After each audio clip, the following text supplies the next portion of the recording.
सबका। बिल्कुल। हाँ, तो आज हम लोग करेंगे शेल्फ प्रोस्पेक्टस। ठीक है, तो देखो यहाँ पे शेल्फ प्रोस्पेक्टस क्या होता है बेसिकली। सी, शेल्फ मीन्स लॉन्ग, और प्रोस्पेक्टस हम लोग देख लिए कैसा होता है। इट्स अ डॉक्यूमेंट जिसमें हम लोग क्या करती है, इनवाइट्स पब्लिक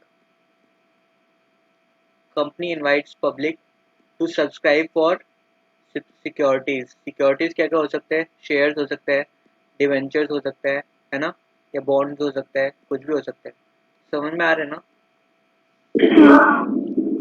ओके, सो शेल्फ मतलब क्या हुआ अपना लॉन्ग, और प्रोस्पेक्टस हम लोग देख चुके हैं, एक डॉक्यूमेंट होता है, कोई भी डॉक्यूमेंट जिसमें सारा डिटेल रहता है कंपनी के बारे में, कंपनी के शेयर्स कौन कौन से इशू हो रहे हैं, उसका प्राइस कितना है, एंड क्या क्या टर्म्स एंड कंडीशन है, सब उसमें लिखा हुआ रहता है यहाँ पे, है ना। So that is the prospectus. So shelf means long, and prospectus we have seen it's a document. So अब हम लोग देख रहे हैं कि बेसिकली टाइप्स ऑफ प्रोस्पेक्टस क्या क्या है, और मतलब कैसे हम लोग उसको डिफाइन करते हैं। तो शेल्फ प्रोस्पेक्टस क्या होता है, देखो, it is defined in explanation to section number 31। Section 31 में जो एक्सप्लेनेशन दिया हुआ है ना, उसमें उसका डेफिनेशन है किसका, पूरा शेल्फ प्रोस्पेक्टस का। ठीक है, तो क्या बोलते हैं, shelf prospectus is a prospectus is defined as a prospectus. Shelf prospectus Shelf prospectus is a prospectus in respect of which securities क्या मतलब होता है बताओ, क्या क्या होता शेयर्स, डिबेंचर्स, है? बॉन्ड्स। राइट, शेयर्स हो सकता है, डिवेंचर हो सकता है, बॉन्ड्स हो सकता है ना, तो ये सब। हम्म। और क्लास ऑफ सिक्योरिटीज मतलब क्या होता है ना, जैसे मान लो इक्विटी शेयर्स होता है, एक क्या होता है हाँ, प्रेफरेंस प्रेफरेंस। शेयर का क्लास होता है ना। और प्रेफरेंस शेयर में हाँ। पता है क्या होता है, लाइक अलग अलग रेट रहता है, जैसे 12% प्रेफरेंस शेयर, 15% प्रेफरेंस शेयर होता है ना। ये क्या होता है बेसिकली, जैसे अपने अकाउंट्स में भी बहुत बार पढ़े, जैसे लिखा रहता है 12% प्रेफरेंस शेयर्स, है ना। तो इसका मतलब क्या होता है, ये क्या होता है पता है, क्या डिनोट करता है, किसी को पता है? ये डिनोट करता है कितना प्रॉफिट का परसेंटेज है, डिविडेंड परसेंटेज कितना है ना।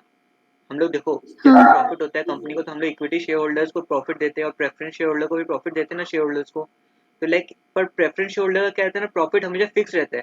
जैसे 12% प्रेफरेंस शेयर्स हम लोग देखते हैं, कई बार बैलेंस शीट में आइटम्स रहता है, हम लोग के अकाउंट्स अभी कर रहे होंगे हम लोग, तो ये आइटम मिलता है अपने को, है ना। आई गेस सेकंड ग्रुप में ये मिलेगा अपने को, ऐसा है ना, बहुत बार मिला हुआ रहता है। इसका मतलब क्या होता है कि हाँ। 12% प्रॉफिट अपने को देना ही है प्रेफरेंस शेयर होल्डर्स को, वो फिक्स है पूरा, है ना। तो इसलिए यहाँ पे क्लास ऑफ सिक्योरिटीज बोला, या तो सिक्योरिटीज या class of securities are issued for subscription. हम लोग इशू क्यों करते हैं प्रोस्पेक्टस, हमेशा सब्सक्रिप्शन के लिए ना, कि ताकि लोग हम लोग को एप्लीकेशन दे और हम लोग को सिक्योरिटीज खरीदे हम लोग का, है ना। इन वन और मोर इशू, अब देखो एक साल में कितने भी इशू हो सकते हैं ना, जैसे मान लो किसी कंपनी को बहुत रिक्वायरमेंट है कैपिटल का, ये कंपनी है, वो एक बार 500 करोड़ रुपए रेज की, ठीक है, मई में, बट बाई दिसंबर उसको और 400 करोड़ रुपए चाहिए, तो उसको वापस रेज करना पड़ेगा ना पैसा। तो वो एक साल में 2 बार इशू कर सकती है ना। तो इसलिए बोला है कि इन वन और मोर इशूज, ठीक है, over a certain period of time, क्या हो सकता है वो, 1 ईयर हो सकता है, 2 ईयर हो सकता है ना, without the issue of prospectus. अब इसका मतलब समझो कि शेल्फ, ये लिख लिया ना सबने, ये लिखते जाओ साथ साथ। तो शेल्फ प्रोस्पेक्टस मतलब क्या होता है ना, एक ऐसा प्रोस्पेक्टस है जिसको हम लोग देखो एक बार इशू कर दिए ना, तो उसको उसी के बदौलत हम लोग क्या कर सकते हैं, साल में बाकी एक पीरियड ऑफ टाइम रहता है, उसके थ्रू क्या हो सकता है, हम लोग सेम प्रोस्पेक्टस के थ्रू हम लोग मनी रेज कर सकते हैं। बाकी हम लोग नया प्रोस्पेक्टस इशू करने की जरूरत नहीं पड़ता है। समझ में आ रहा है? हाँ। जैसे ये ओवर पीरियड ऑफ टाइम मतलब पता है क्या यहाँ लॉ में क्या स्पेसिफाइड है। अगर जैसे मान लो मेरी कंपनी को रेज करना है पैसा, जैसे यही एक कंपनी, ये पहले नोट कर लो, फिर मैं आगे एग्जांपल देता हूँ। ये डेफिनेशन है प्रोस्पेक्ट शेल्फ प्रोस्पेक्टस का, ये नोट कर लो फटाक से।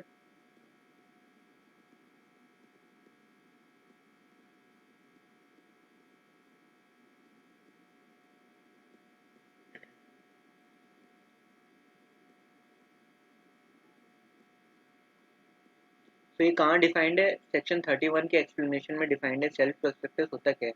तो basically today we are dealing with the types of prospectus, and ये सारे इंपॉर्टेंट पार्ट है, like types of prospectus, shelf prospectus, draft prospectus and average prospectus, red herring prospectus, ये सब इंपॉर्टेंट है।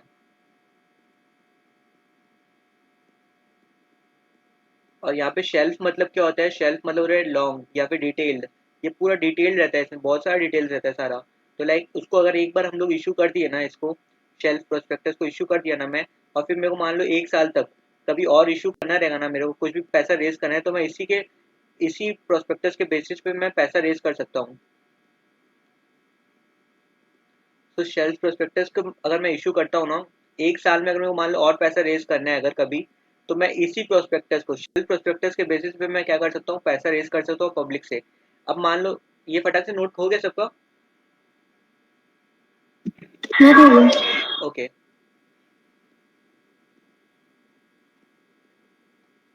अब जैसे मान लो कि यहाँ पे एक पूरा ईयर का लाइन है, टाइमलाइन है, ठीक है। अभी यहाँ पे मान लो अप्रैल चल रहा है, ठीक है। और यहाँ पे कहीं पे मेरा कंपनी जो है, मेरा कंपनी है एक्स वाई जेड लिमिटेड, ठीक है। इट वांट्स टू रेज, मेरे को कैपिटल का रिक्वायरमेंट है 50 करोड़ का, ठीक है। तो मैं यहाँ पे क्या इशू करता हूँ, देखो शेल्फ प्रोस्पेक्टस। किसको इशू करते हैं हम लोग प्रोस्पेक्टस? पब्लिक को इशू पब्लिक करते हैं, हाँ पब्लिक को इशू कर रहा हूँ मैं यहाँ पे, देखो ठीक है। तो यहाँ पे मेरे को 50 करोड़ रुपया तो मिल जाता है। बट मैं फिर यहाँ पे एक प्लांट खरीद अगर ओपन करता हूँ केरला में, तो मुझे उसके पैसे के लिए भी चाहिए अराउंड मान लो 100 करोड़ रुपीज़, ठीक है। तो ये 100 करोड़ रुपीज़ जो मेरे को चाहिए अगर, तो मैं वापस प्रोस्पेक्टस बना के वापस सेम मतलब पूरा लॉन्ग प्रोसीजर फॉलो करना पड़ेगा, है ना। अगर मान लो मेरी कंपनी फ्रिक्वेंटली इशू करती रहती है सिक्योरिटीज या सब्सक्रिप्शन के लिए इशू करती रहती है, तो फिर मेरे को वापस इशू करना पड़ेगा, है ना। प्रोस्पेक्टस बनाओ वापस हाँ वापस। तो फिर क्या होता है, देखो शेल्फ प्रोस्पेक्टस हम लोग इशू करते हैं उस केस में। तो क्या होता है कि अगर एक साल के अंदर, ये एक साल के अंदर ही है ना, जैसे मान लो यहाँ पे कब, दिसंबर में वापस मेरे को 100 करोड़ का रिक्वायरमेंट है, तो मैं वापस एक डॉक्यूमेंट इशू करूंगा एज प्रोस्पेक्टस, है ना। तो वापस प्रोस्पेक्टस बनाओ, वो सब करो। जिसकी जगह मैं क्या करता हूँ, शेल्फ प्रोस्पेक्टस इशू करता हूँ। तो मैं इसी इसी प्रोस्पेक्टस को यहाँ ले जाके इशू कर सकता हूँ मैं, सेम प्रोस्पेक्टस को। और इसी के थ्रू मैं क्या कर सकता हूँ, ये दोनों सेम है, और पैसा रेज कर सकता हूँ फ्रॉम पब्लिक। बट ये सेम ईयर में होना चाहिए, एक साल के दौरान ही होना चाहिए। तब मुझे कुछ नया मतलब कुछ डॉक्यूमेंट या प्रोस्पेक्टस बनाना नहीं पड़ेगा। बट देखो मान लो यहाँ तो कौन सा था, मई चल रहा है, यहाँ पे मई 20 चल रहा है, और यहाँ पे क्या चल रहा है, दिसंबर 20। बट मान लो यहाँ पे बीच में कुछ चेंजेस होता है, जैसे कि मान लो मेरे एक प्लांट में फायर लग गया, उससे मेरे को नुकसान होता है कुछ, है ना। तो उसमें मेरे को मान लो 100 करोड़ का नुकसान हुआ। तो यहाँ पे बैलेंस शीट में तो मैं दिखाया होऊंगा ना कि मेरा यहाँ पे कुछ इतना प्रॉफिट है या इतना कुछ है ना, मान लो 500 करोड़ प्रॉफिट था। बट अब जब फायर लग गया यहाँ पे, तो कितना हो गया मेरा प्रॉफिट, 500 माइनस 100, है ना। प्रॉफिट कम हो गया ना मेरा। हाँ तो मेरे को अब बताओ, सेम डॉक्यूमेंट में अगर इशू करूंगा तो फिर ये तो मिसलीडिंग हो जाएगा ना, क्योंकि मैं यहाँ पे भी 500 लिखा हुआ रहेगा, है ना, 500 करोड़ प्रॉफिट।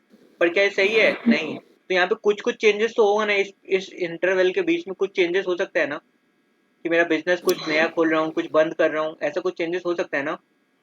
हाँ तो उसके लिए हम लोग बस एक इन्फॉर्मेशन मेमोरेंडम देते हैं साथ में। इन्फॉर्मेशन मेमोरेंडम में क्या रहता है, जो चेंजेस हुआ इस पीरियड में, कौन से पीरियड में, मई से लेके दिसंबर में जो भी चेंजेस हुआ बस उसको लिखते हैं हम लोग। तो बताओ प्रोस्पेक्टस कितने पेज का होता है, हम लोग एक आइडिया है, हम लोग जोमेटो का प्रोस्पेक्टस देखे कितने पेज का होता है, 420। 420 अराउंड पेजेस का होता है, ठीक है। तो अब ये इन्फॉर्मेशन मेमोरेंडम क्या 420 पेजेस का होगा, तुमको लगता है इतना कुछ चेंजेस होता है क्या? नहीं नहीं। इतना चेंजेस नहीं होता है। तो कितना चेंजेस हुआ होगा बताओ, हार्डली 50 पेज, या ज्यादा से ज्यादा कितना, मान लो ज्यादा हुआ कुछ तो 100 पेज भी नहीं होगा, है ना। तो बस मेरे को ये 100 पेज का हाँ प्रिपेयर करना है, और साथ में ये मैं इशू कर सकता हूँ, है ना। कौन सा बेटर है बताओ? यही है ना बेटर, कि मैं ये इन्फॉर्मेशन मेमोरेंडम जो भी चेंजेस हुआ बिटवीन मई टू दिसंबर वो इशू कर दूं, और प्लस ओल्ड प्रोस्पेक्टस इशू कर दूं। अगर मैं बार बार पैसा रेज करता हूँ फ्रॉम द पब्लिक, है ना, तो मैं कौन सा प्रोस्पेक्टस इशू हाँ करूंगा, शेल्फ प्रोस्पेक्टस। अब समझ में आता है क्या होता है हाँ शेल्फ प्रोस्पेक्टस, समझ में आया एग्जाम्पल के साथ? हाँ। ओके, तो आगे बढ़ते हैं हम लोग, ठीक है। अब देखो हम लोग देखेंगे फीचर्स ऑफ या कैरेक्टरिस्टिक्स ऑफ शेल्फ प्रोस्पेक्टस। इसको हटा दूं? हाँ ओके, तो लिखो ऊपर, साथ साथ फटाफट नोट करते जाओ। फीचर्स या कैरेक्टरिस्टिक्स ऑफ शेल्फ प्रोस्पेक्टस। तो देखो क्या क्या है। पहला, it is a prospectus which covers more than one issue over 1 year. समझ में आता है? ये समझ में आया सबको? ये वो जो एग्जांपल बताया था उसी का है ना? जब एक से ज्यादा इशू करते हैं हम लोग एक साल के अंदर, तो हम लोग कौन सा प्रोस्पेक्टस इशू करना बेस्ट रहेगा? Shelf prospectus. क्या हम लोग बार बार 420 पेज का 500 पेज का प्रोस्पेक्टस ही बनाते रहेंगे क्या? बताओ। नहीं। शेल्फ प्रोस्पेक्टस शैल बी किसके पास फाइल करेंगे? देखो कुछ भी चीज हम लोग हाँ हाँ, आरओसी, राइट, रजिस्ट्रार या आरओसी।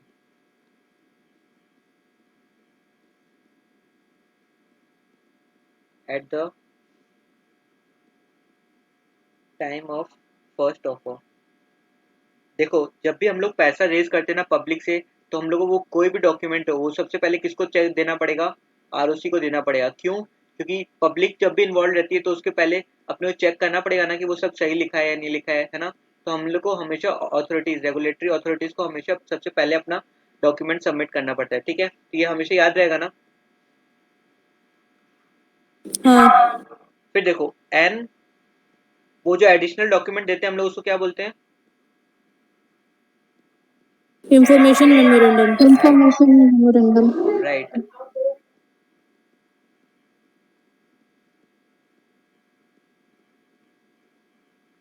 शैल बी इशूड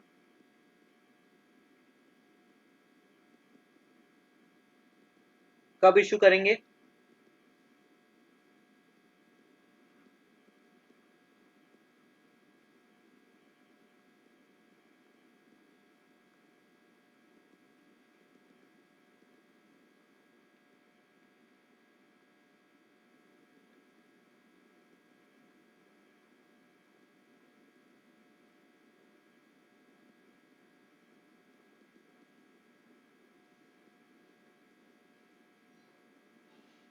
ठीक है,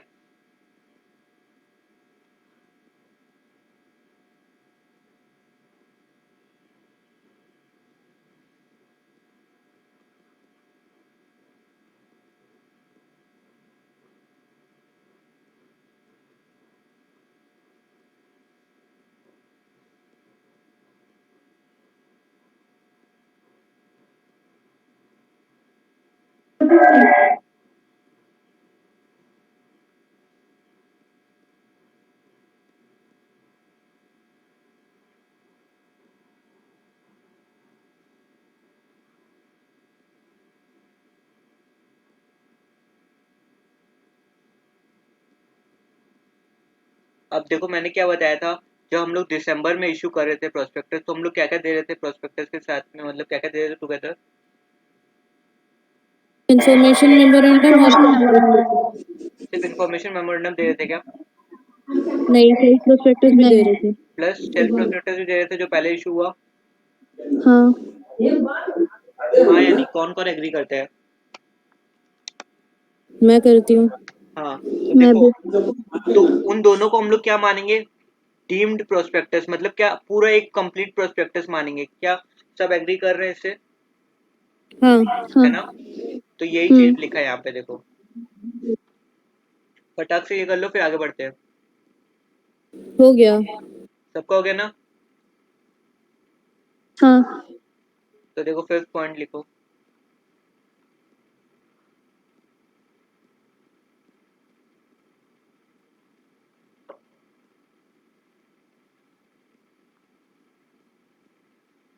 Money received before changes in the company info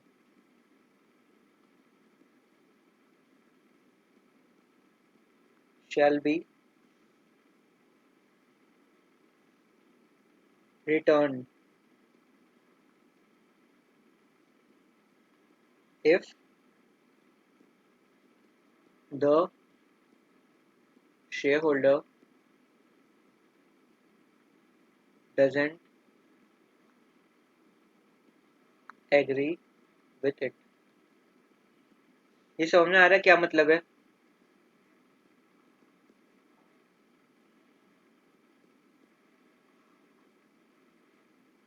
हाँ। जैसे मान लो पहले मैं हॉस्पिटल का बिजनेस करता था, बट मीनवाइल में उसको बंद करके कुछ नया, कुछ दूसरा काम करने लगे। यहाँ पे देखो, मान लो हॉस्पिटल का काम करता था, बट यहाँ पे मैं किसका, मतलब मैं यहाँ पे किसका एक वो खोल लिया, क्या, रेस्टोरेंट खोल लिया। ठीक है, तो अब मान लो यहाँ पे जो लोग पैसा इन्वेस्ट किए वो उनको ये नहीं समझ आ रहा ये जो मैं किया चेंजेस, तो क्या वो लोग को एक चांस देना चाहिए नहीं, कि वो लोग तो ये देख के पैसे इन्वेस्ट किए ना कि हॉस्पिटल का काम है ना। पर अगर मैं फिर बाद में रेस्टोरेंट का काम चालू कर लूँ, तो इनको हम लोग को चांस देना चाहिए नहीं देना चाहिए कि उनका पैसा रिटर्न कर दे, जो लोग को नहीं पसंद आ रहा है ये काम, है नहीं, देना चाहिए। है ना। तो इसलिए हाँ। जो भी पैसा वो लोग money receive before changes in the company information, ये कहाँ मिलेगा हम लोग को, इन्फॉर्मेशन मेमोरेंडम में। तो वो सब क्या करना पड़ेगा, हम लोग रिटर्न कर देंगे जिन भी शेयर होल्डर्स को प्रॉब्लम है उससे, समझ में आया। हाँ। और कितना देर के अंदर रिफंड करेंगे, such money shall be refunded within 15 days।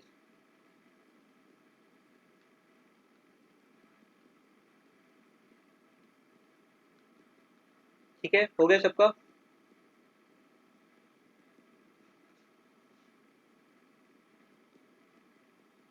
हो गया। हाँ, हाँ हो गया।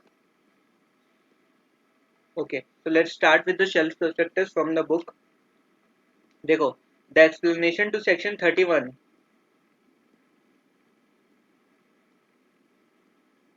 okay, the explanation to section 31 defines the shelf prospectus as a prospectus in respect of which the securities or class of securities included therein are issued for subscription in one or more issues over a certain period of time। ये certain period of time क्या होता है, एक साल के अंदर ही सिर्फ। 1 year। 1 year के बाद अगर आप इशू करते हो तो आपको क्या करना पड़ेगा, वापस एक प्रोस्पेक्टस इशू करना पड़ेगा, है ना। फिर ये शेल्फ प्रोस्पेक्टस आप इशू करके प्लस इन्फॉर्मेशन मेमोरेंडम करना चाहोगे तो दैट्स नॉट पॉसिबल, ठीक है ना, without the issue of further prospectus. समझ में आया, मतलब मई में आप क्या किए, एक बार शेल्फ प्रोस्पेक्टस इशू किए, फिर आपको दिसंबर में वापस पैसा रेज करना है, तो आपको क्या इशू करना पड़ेगा, सिर्फ इन्फॉर्मेशन मेमोरेंडम, और वही जो शेल्फ प्रोस्पेक्टस हुआ उसके थ्रू ही आप पैसा रेज कर सकते हो। बट ये सब कब तक हो सकता है, विद इन 1 ईयर, है ना। हाँ। Any class or classes of companies as the SEBI may provide by the regulations on this behalf may file a shelf prospectus with the, किसके पास फाइल करना पड़ेगा, ROC। रजिस्ट्रार। एंड कब करना पड़ेगा, at the time of first offer of securities, ठीक है। और period क्या हो सकता है, 1 year only as the validity of such prospectus. तो कितना वैलिडिटी होता है सेल्फ प्रोस्पेक्टस का, ओनली 1 ईयर, है ना। और 1 ईयर कब से स्टार्ट होगा, which shall commence from the date of opening of the first offer. जब भी आपका ऑफर स्टार्ट हो जाएगा ना सिक्योरिटीज का सब्सक्रिप्शन के लिए, तब से लेकर एक साल तक जब भी होगा, उस पीरियड के अंदर ही आप वापस कर सकते हो विदाउट, और जब तक सेकंड ऑफर आप करोगे तब वही आपका प्रोस्पेक्टस वैलिड रहेगा। समझ में आता है। And no fresh prospectus is required, no further या fresh prospectus is required till 1 year. समझ में आया। हाँ। सो a company filing a shelf prospectus shall be required to file an information memorandum। समझ में आता है, containing all material facts relating to new changes created, changes in financial position, हो सकता है नहीं हो सकता है, मेरा 100 करोड़ का लॉस हो गया तो वो दिखाना पड़ेगा ना, चेंज हुआ ना वो इस पीरियड के बीच में, मई टू दिसंबर, as have हाँ। occurred between the first order of securities or the previous offer of securities and the succeeding offer। मतलब देखो, मई से लेकर दिसंबर वही तो हुआ, मई में हो रहा है फर्स्ट ऑफर, दिसंबर में हो रहा है सब्सिक्वेंट या फिर सेकंड ऑफर, है ना। इस पीरियड के बीच में जो भी डिफरेंस हो रहा है उसको हम लोग को दिखाना पड़ेगा सारा। और वो सब भी किसके पास सबसे पहले हम लोग चढ़ाएंगे, किसके पास जाना पड़ेगा ये चीज, सबसे पहले किसके पास जाएगा, रजिस्ट्रार के पास जाएगा, चेंजेस जो भी है ना। हाँ। तो इन्फॉर्मेशन मेमोरेंडम भी क्या हम लोग उसके पास रजिस्ट्रार के पास भेजना पड़ता है क्या, भेजना पड़ता है क्या हम लोग इन्फॉर्मेशन मेमोरेंडम, शेल्फ प्रोस्पेक्टस तो भेजना पड़ता है, बट क्या इन्फो मेमोरेंडम भी हम लोग को भेजना पड़ता है, यस, है ना। हाँ। within the हाँ। prescribed time prior to the issue of second issue करने से पहले आपको पहले इन्फॉर्मेशन मेमोरेंडम फाइल करना पड़ेगा। अब देखो, where a company or any other person has received applications for allotment of securities along with the advance payment of for subscription before the making of any change। अगर पहले ही change से पहले यहाँ पे आपके पास एडवांस पैसा आ गया है और जो भी चेंज हो रहा है उससे कोई शेयर होल्डर एग्री नहीं कर रहा है, तो आपको पैसे रिटर्न करना पड़ेगा या नहीं करना पड़ेगा, करना पड़ेगा। तो वही लिखा है देखो, और वो चेंज पहले तो सबको इंटीमेट करो, मतलब इन्फॉर्म करो। और अगर उनको डिजायर होता है कि विदड्रॉ देयर मनी या एप्लीकेशन मनी, तो फिर कितने दिन के अंदर करना पड़ेगा पेमेंट, हम लोग को वापस 15 दिन के अंदर रिटर्न करना पड़ेगा पेमेंट। ठीक है। Where information memorandum is filed, every time an offer of security is made as a posset, such memorandum together with the shelf prospectus shall be deemed to be a complete prospectus या prospectus। समझ में आया? यहाँ हाँ तक सबको समझ में आ गया ना अच्छे से? तो अब हम लोग क्या देखना है? अब हम लोग क्या देखना है? Red herring prospectus.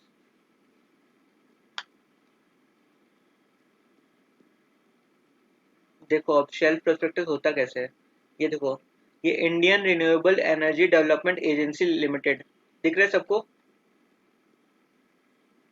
हाँ ये क्या लिखा है यहाँ पे?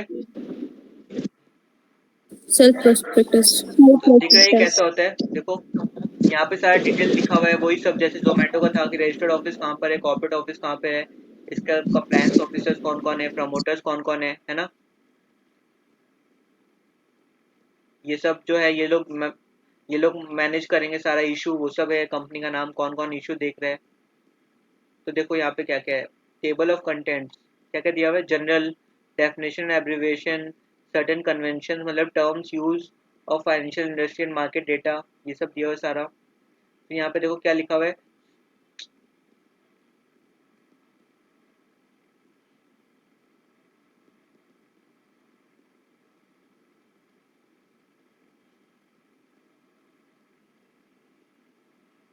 देखो यहाँ पे क्या क्या दिया हुआ है, करेंसी और प्रेजेंटेशन क्या होगा, रुपीज होगा, है ना। रिस्क फैक्टर्स क्या क्या है, सिलेक्टेड फाइनेंशियल इन्फॉर्मेशन दिया हुआ है, यहाँ पे सारा दिया हुआ है, ऑब्जेक्ट्स ऑफ द इशू, किस काम के लिए पैसे है, ये इस करे, कैपिटल स्ट्रक्चर क्या है कंपनी का, मैनेजमेंट कौन कौन है, प्रमोटर कौन कौन है, फाइनेंशियल इंडेटनेस मतलब क्या होता है, लोन वगैरह क्या क्या है, किसको देना है ना। आउटस्टैंडिंग लिटिगेशन मतलब केसेस कौन कौन से कंपनी में चल रहे हैं अभी। मैं क्लियर? देखो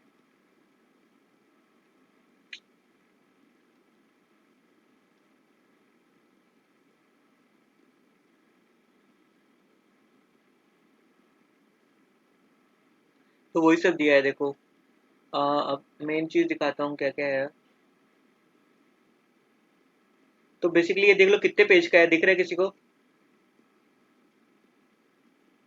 यहाँ पे देखो left hand five side hundred two ये 502। 502 पेजेस का है, ये सोच लो इतना डिटेल है ये। अब वापस अगर मेरे को दिसंबर में इशू करने, तो क्या मैं वापस 502 पेज का वही बनाऊं? दिन भर में यही काम है क्या? मैं सिर्फ क्या नहीं, इशू करूंगा साथ में? Information memorandum. राइट। हाँ हाँ। तो देखो the following the summary of the bonds, the section क्या क्या बॉन्ड्स है यहाँ पे, वो देखो। सिक्योरिटी नेम क्या है, बॉन्ड्स, ठीक है। इशूअर कौन है, कंपनी का नाम लिखा हुआ है। टाइप ऑफ इंस्ट्रूमेंट क्या है, देखो, tax free secure redeemable non convertible bond, face value क्या है, 1000 रुपया। नेचर ऑफ इंस्ट्रूमेंट क्या है, सिक्योर्ड। सिक्योर्ड मतलब पता है क्या होता है, मतलब कुछ गिरवी रखा हुआ है, कुछ पैसा इस साइड में रखा हुआ है, ताकि जब मैच्योरिटी पे इन लोगों को वापस पेमेंट करना पड़ता है ना अपने को, आज हम जिससे पैसा ले रही है कंपनी यहाँ पे, तो यहाँ पे उसको 1 साल बाद तो कम से कम पैसा रिपे करना पड़ेगा ना, या कुछ भी टाइम पीरियड के बाद, है ना। तो उसके लिए हम लोग क्या हाँ करते हैं, उसके लिए एक प्रोविजन बना के रख देते हैं। जैसे मान लो कंपनी के पास 1000 करोड़ रुपया है, तो वो क्या करेगी, 200 करोड़ रुपये यहाँ पे एकदम साइड कर देगी, उसको टच ही नहीं करेगी। ये सिर्फ कब यूज होगा, जब इसको पेमेंट करना है अपने को, समझ आया? ये तो सिक्योर्ड रहता है। यहाँ तो पैसा का बोला, बट क्या होता है कि कुछ एसेट्स गिरवी कर देगी कंपनी, है ना। उन एसेट्स को बेचेगी नहीं, किसके लिए यूज होगा, वो सिर्फ रीपेमेंट के लिए, समझ रहे हैं आप? हाँ ठीक है, देखो अब सीनियोरिटी, सीनियोरिटी मतलब क्या होता है, ये प्रायोरिटी। देखो कंपनी जब बंद होती है ना, अगर मान लो कोई कंपनी बंद हो रही है, तो एक सब पैसे मांगने वाले तो आ जाएंगे ना। पैसा कौन लगाता है कंपनी में, इक्विटी शेयर होल्डर लगाते हैं, प्रेफरेंस शेयर होल्डर लगाते हैं, क्रेडिटर्स होते हैं, लोन देने वाले होते हैं, है ना। होते हैं या नहीं होते हैं? हाँ होते हैं। तो सबसे पहले किसको दे, अब तुम बताओ। सब आ गए मेरे पास लाइन में, तो मैं किसको दूं? सबसे पहले देखो एक लिस्ट। क्रेडेंशियल। हाँ। हाँ। वो लिस्ट रहता है कि इनको देंगे, इनको देंगे, इनको देंगे। फिर लास्ट में सबसे मिलता है इक्विटी शेयर होल्डर्स को, तो वो यहाँ लिखा है, देखो क्या, the claim of bond holders shall be superior to the claim of any unsecured creditors of our company. मतलब अगर अनसिक्योर्ड क्रेडिटर्स है, तो उससे पहले किसको मिलेगा, बॉन्ड होल्डर्स को पैसा मिलेगा। समझ में आता है? ये किस टाइप का इशू है, पब्लिक इशू है, प्राइवेट इशू है, प्रेफरेंशियल अलॉटमेंट है। मैं बोला था ना एक वीडियो देख के आना, उसमें प्राइवेट प्लेसमेंट और प्रेफरेंशियल अलॉटमेंट का डिफरेंस था, है ना। तो वो भी एक टाइप ऑफ इशू है। समझ में आता है किसी को? ये कौन सा इशू है? पब्लिक इशू है, सभी पब्लिक के लिए ओपन है ना। अब एलिजिबल इन्वेस्टर कौन है, कौन इन्वेस्ट कर सकता है, वो 175 पेज नंबर पे दिया हुआ है। लिस्टिंग क्या है देखो, the bond shall be listed on the Bombay stock exchange within 12 working days from the issue of closure, है ना। डेजिग्नेटेड स्टॉक एक्सचेंज कहाँ पर रहेगा, वो बीएससी रहेगा। क्रेडिट रेटिंग, अब क्या होता है ना, कई बार क्या होता है, कंपनी का क्रेडिट रेटिंग होता है। जैसे अपना ग्रेड्स मिलते थे ना अपने को स्कूल में, ग्रेड्स की क्या, अपने नीटनेस का ग्रेड्स रहता था, आर्ट एंड क्राफ्ट का ग्रेड रहता था A+, है ना। वैसे कंपनी का फाइनेंशियल पोजीशन कैसा है, कंपनी कैसी है, उसके प्रमोटर्स कैसे हैं, उसके डायरेक्टर्स कैसे हैं, वो सब बेसिस पे क्या होता है, एक एजेंसी रहती है। जैसे मान लो क्रिजिल, क्रिजिल नाम का एक, क्रिजिल हो गया, इकरा हो गया, ये सब क्या होता है, इकरा। कंपनीज को ना क्या देती है, रेटिंग देती है A+, A++ अच्छा है, जैसे C-, है ना, वो सब क्या होता है, कम होता है। तो ऐसे रेटिंग है, कंपनी का क्या रेटिंग है देखो, A++, ठीक है ना, A+, तो क्या है, अच्छा रेटिंग है ना। ये क्यों बताते हैं हम लोग, ताकि जिस जिस इन्वेस्टर को ज्यादा कुछ नॉलेज नहीं है वो कम से कम उस रेटिंग देके पता चल जाएगी कैसा है कंपनी या कंपनी सिक्योरिटीज, है ना। हाँ। तो देखो यहाँ क्या लिखा है, this credit ratings are not a recommendation to buy, sell और होल्ड सिक्योरिटीज, बट क्या है, ये एक डिसीजन लेने में हेल्प करता है इन्वेस्टर्स को। समझ आता है हाँ। ना। अब देखो यही सब है यहाँ पे, और कुछ नहीं है। इशू का देखो, ओपनिंग डेट रहता है कि कब से इशू चालू होगा, क्लोजिंग डेट क्या है, पे कब करना है, deem date of allotment, allotment कब से चालू हो जाएगा, है ना।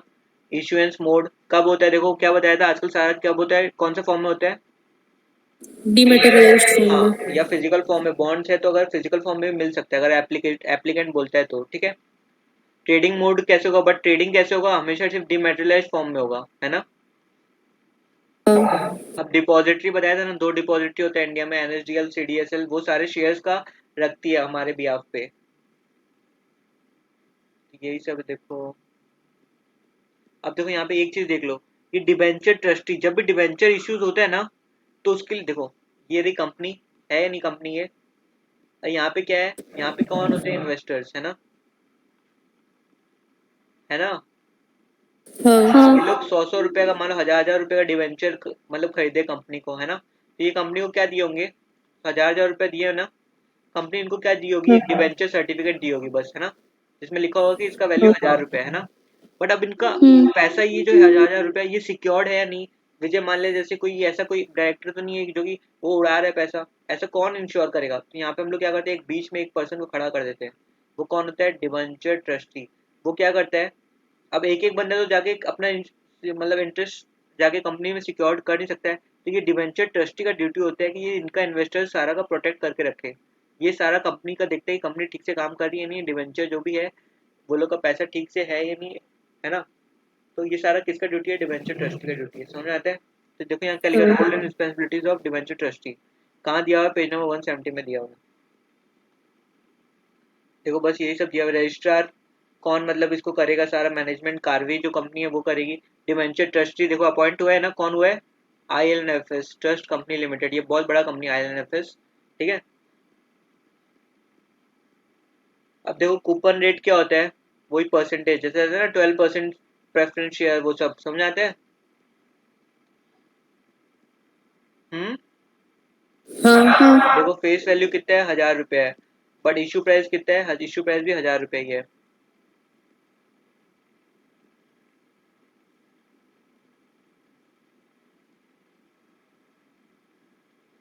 ओके। अब देखो सिलेक्टेड फाइनेंशियल इन्फॉर्मेशन देते हैं नहीं देते हम लोग, 3 साल का देते हैं देखो, कंपैरिजन का, कंपैरिजन के हिसाब से, है ना। तो देखो ये सितंबर में है, मार्च में है, मार्च का दिया है, ये भी मार्च का, 12 का और 11 का, ठीक है।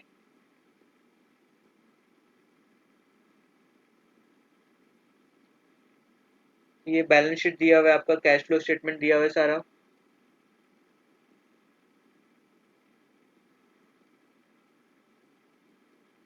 तो बेसिकली ऐसा कुछ है आपका शेल्फ प्रोस्पेक्टस, ठीक है ना।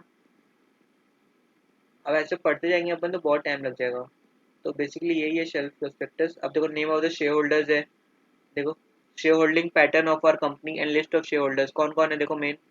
अब ये कौन सा कंपनी है पता है, ये सब क्या होता है, जैसे मान लो कोई भी लाइक डिफेंस का कोई कंपनी है, इंडियन नेवी या वो सब जो है, तो उसमें पता है किसका शेयर होल्डर रहता है मेजरली? 100% वो सब प्रेसिडेंट का रहता है। प्रेसिडेंट कौन? प्रेसिडेंट ऑफ इंडिया का। देखो ये कौन सा है, ये पब्लिक, ये वैसा कंपनी है। ये कंपनी का नाम क्या था देखो, क्या नाम था, याद है किसी को? हाँ,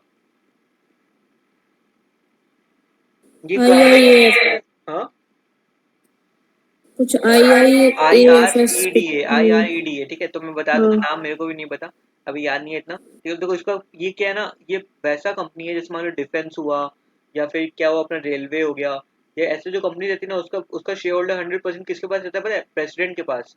क्यों? क्योंकि वो सब क्या होता है, पब्लिक इंटरेस्ट में रहता है कंपनीज, है ना। तो देखो यहाँ पे किसके पास 100% शेयर होल्डिंग है? किसके पास? President of India. President of India के पास, समझे? वैसे ही बाकी लोगों का भी नाम दिया हुआ है यहाँ पे। अब कितने शेयर होल्डर है, क्या क्या शेयर होल्डिंग है, ये सब दिखाया है यहाँ पे, है ना। अब टॉप 10 बॉन्ड बॉन्ड होल्डर्स कौन कौन है वो दिया है यहाँ पे, ये सब है, ये सब है। ऑब्जेक्ट्स ऑफ द इशू दिया है देखो, this is the public issue bye a company of tax free secure redeemable non convertible bond, ठीक है। ये इंट्रोडक्शन दिया है थोड़ा। अब कहाँ ये पैसा यूज होगा देखो, ये रिन्यूएबल एनर्जी के ऊपर है ये सब जो है ना, तो यहाँ पैसा लगेगा, ठीक है। और 25% जो भी जनरल कॉर्पोरेट पर्पज होता है वो सब के लिए यूज होगा, सैलरी देना वो सब के लिए। समझ आया सबको? तो बेसिकली यही सब है देखो। अब आगे नहीं जा रहे हम लोग, बस मैं आपको इस कंपनी का नाम दिखा दे रहा हूँ जिसका शेयर होल्डिंग किसके पास है 100%। ये देखो, I R, Indian renewable energy development agency limited, ठीक है। इसका शेयर होल्डिंग किसके पास है 100%? President of India. तो अब इसको क्लोज कर दे, शेल्फ प्रोस्पेक्टस समझ में आया सबको? हाँ हाँ am I saying it wrong कि अगर मैं इसको लॉन्ग या फिर डिटेल्ड प्रोस्पेक्टस? नो। कितने पेजेस का है? 502 500। अगर मान लो मैं एक बार शेल्फ प्रोस्पेक्टस इशू कर दिया मई 20 को, और मेरे को फिर वापस नवंबर में इशू कुछ पैसा चाहिए, तो मैं क्या करूंगा, क्या उपाय है मेरे पास? Self information prospectus plus memorandum. Information memorandum. Prepare करके मैं दे सकता हूँ ना इन्वेस्टर्स को, वो डीम्ड प्रोस्पेक्टस होगा हाँ ना, that will be equivalent to हाँ deemed prospectus, deem right. Prospectus. तो ये अपना डेफिनेशन पूरा क्लियर हो गया। So next type of prospectus which we are going to discuss is अपना red red herring herring prospectus. Prospectus, ठीक है। तो देखते हैं अपन क्या होता है रेड हेरिंग प्रोस्पेक्टस। लिखना चालू कर दो, give the heading red herring prospectus.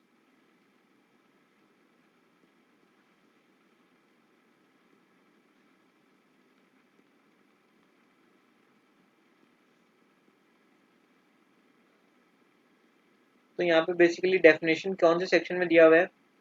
Section 32 में डिफाइन किया हुआ है। किसका? आर एच पी, इसको शॉर्ट में क्या बोलेंगे हम लोग? R H P.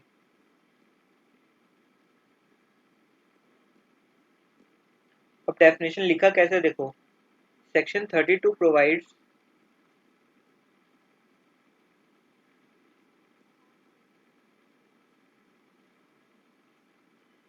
that a company proposing to make, क्या मेक करेगी? एन ऑफर ऑफ सिक्योरिटीज,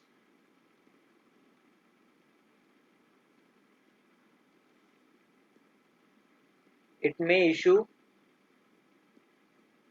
क्या? R H P, red herring prospectus, ठीक है।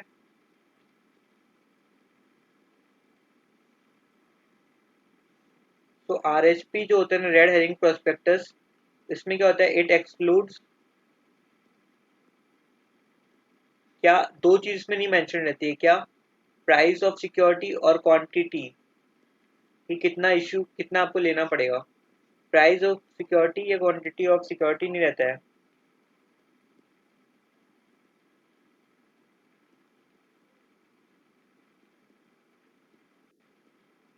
बाकी सारा डिटेल रहेगा इसमें, जैसे आप लोग देखे थे वो वाला, कौन सा प्रोस्पेक्टस देखे थे इससे पहले हम लोग? इससे पहले हम लोग कौन से टाइप का प्रोस्पेक्टस देखे थे? Self prospectus. तो उसमें प्राइस लिखा हुआ था नहीं, फेस वैल्यू लिखा हुआ था ना, और इशू प्राइस लिखा हाँ हुआ हाँ था। हाँ हाँ बट यहाँ पे ऐसा कुछ नहीं रहेगा, ठीक है। वहां पे एकदम फिक्स प्राइस था ना, 1000 रुपया। हाँ। यहाँ पे आपको नहीं मिलेगा, ठीक है।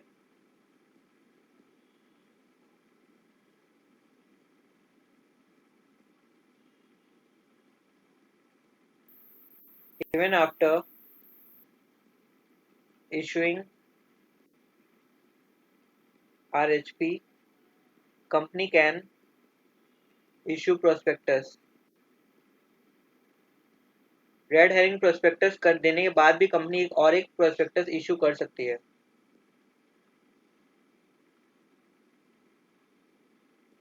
अब ये आरएचपी को किसके पास फाइल करना पड़ेगा अपने को? ROC या रजिस्ट्रार के पास। कितने दिन पहले? 3 days prior to opening of offer.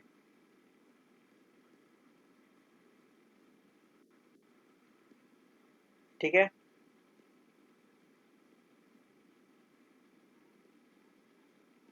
अब नेक्स्ट पॉइंट है प्रोस्पेक्टस इंक्लूड्स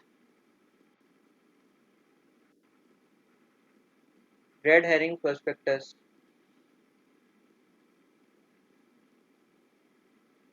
हुआ सबका? हाँ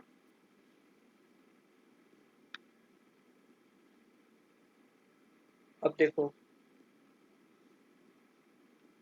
मान लो यहाँ पे मैंने क्या किया, रेड हेरिंग प्रोस्पेक्टस इशू किया अप्रैल में, तो इसके बाद क्या मैं यहाँ पे जून में एक दूसरा प्रोस्पेक्टस इशू कर सकता हूँ क्या? सी जो नोट लिखा है उसमें as per that we can issue, है ना? है ना? हाँ यहाँ पे क्या दो हाँ चीज नहीं रहेगा, क्वांटिटी और प्राइस। यहाँ पे वो रह सकता है ना? हाँ तो ये प्रोस्पेक्टस इंक्लूड्स, ये this prospectus includes red herring prospectus, है ना? ये सारा डिटेल तो रहेगा इसमें, है ना? और ये दो डिटेल भी रहेगा, तो ये तो है ही ना, इंक्लूड्स रेड हेरिंग प्रोस्पेक्टस तो रहेगा ही, और ये तो एक्स्ट्रा इन्फॉर्मेशन है वो भी रह सकता है ना? तो इसलिए यहाँ हाँ पे समझे prospectus include red herring prospectus.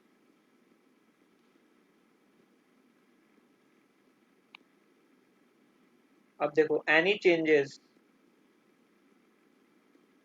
Between prospectus and red herring prospectus, यहाँ पे चेंजेस हो सकता है ना कुछ इस पीरियड के टाइम के बीच में और इसके बीच में, है ना? हाँ तो उसको हम लोग कैसे दिखाएंगे? शैल बी शोन एज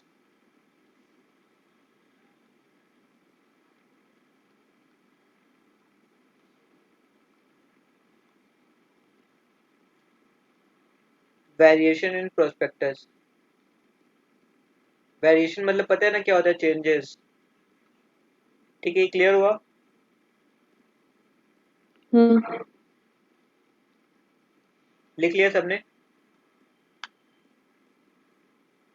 लिख लिए।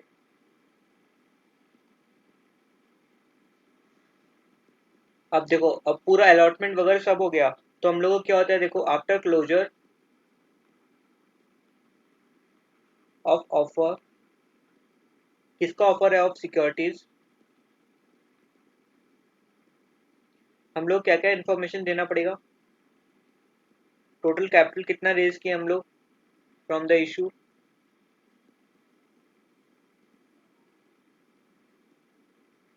क्लोजिंग प्राइस, ऑब्जेक्ट, ये सब हम लोग किसको देना पड़ेगा?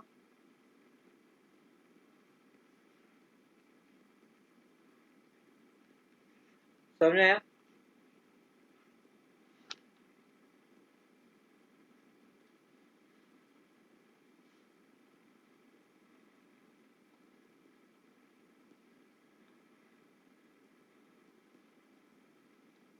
हो गया सबका? हाँ हाँ तो देखो,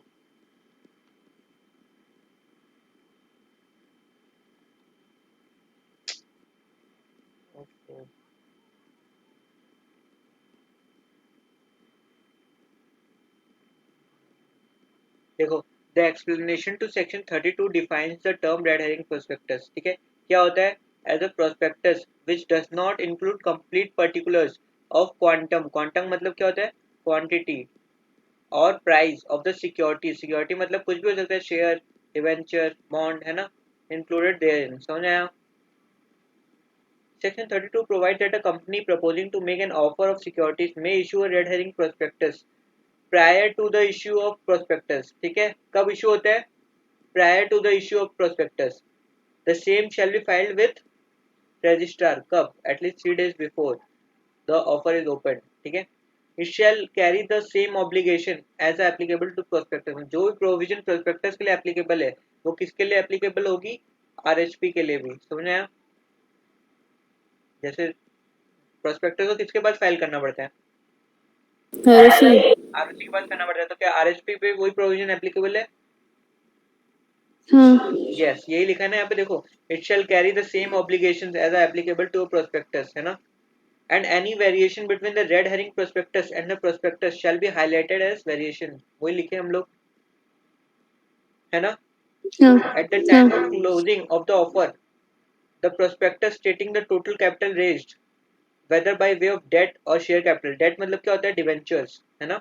Debentures के थ्रू जो रेज किया, या फिर शेयर कैपिटल में क्या हो सकता है? Equity share, preference share, and the closing price of securities और other details that are not included in RHP, वो सब डिस्क्लोज करना पड़ेगा. किसको? रजिस्ट्रार को और सेबी को. Are we clear? Yes. अब देखो, application form. Section 33 subsection 1 provide that no form of application for the purchase of any of the securities of a company shall be issued unless such form is accompanied by an abridged prospectus. अब इसके बाद हम लोग देखेंगे एब्रिज prospectus. इसके पहले दिखा दूं आरएचपी होता कैसे है. हाँ, तो बेसिकली हम लोग ने देख चुके हैं. ये देखो, हाँ, जोमेटो का. है ना. तो याद है किसी को क्या लिखा होता है यहाँ पे? देखो यहाँ क्या लिखा हुआ है, सबसे पहले मैं मार्क करवाया था, रेड हेरिंग रेड प्रोस्पेक्टस, है प्रॉस्पेक्टस. है ना. हाँ. देख चुके हम लोग, बाद में कितना बार देखेंगे. तो वो होता है अपना रेड हेरिंग प्रोस्पेक्टस. अब देखो, अब देखते हैं हम लोग एवरेज प्रोस्पेक्टस क्या होता है.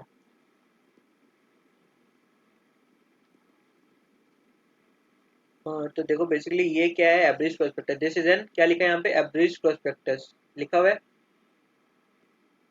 हाँ, हाँ. कितने पेजेस का है मैडम? 6. तो ये अच्छा प्रोस्पेक्टस है ना. अगर तुम लोग कंपनी का प्रोस्पेक्टस बना रहे हो तो कौन सा इजी प्रोस्पेक्टस है? एवरेज. है ना. एवरेज, एवरेज मतलब लग रहा है ना नाम से कुछ की कुछ कमी है, उसको फुलफिल करने के लिए हम लोग बना रहे हैं ना.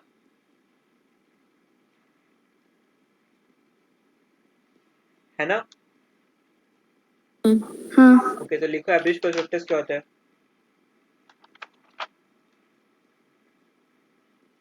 हेडिंग दो एवरेज प्रोस्पेक्टस.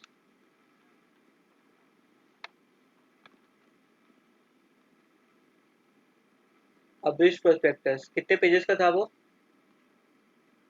6. 6 पेजेस का था. तो मतलब इसको हम लोग बोल सकते हैं शॉर्ट प्रोस्पेक्टस, ये शॉर्ट एंड प्रोस्पेक्टस, है ना. अब्रिज्ड वर्ड का मतलब क्या होता है? देखो, शॉर्ट, है ना. तो कैसे याद रहेगा इतने टाइप्स का? बस मतलब समझो हर एक चीज का. शेल्फ का मतलब क्या था? लॉन्ग या डिटेल्ड. ठीक है, लॉन्ग या डिटेल्ड. ठीक है, तो कितने पेजेस का था ये वाला? Around 500 plus. 500 और ये कितने पेजेस का? 500 सिक्स टू. पेजेस का. तो अपने दो प्रोस्पेक्टस तो अपने को ऐसे ही याद है, शेल्फ और अब्रिज्ड. और रेड हेरिंग भी अपन देख चुके हैं, है ना. हाँ. तो लिखो, तो abridged prospectus is a prospectus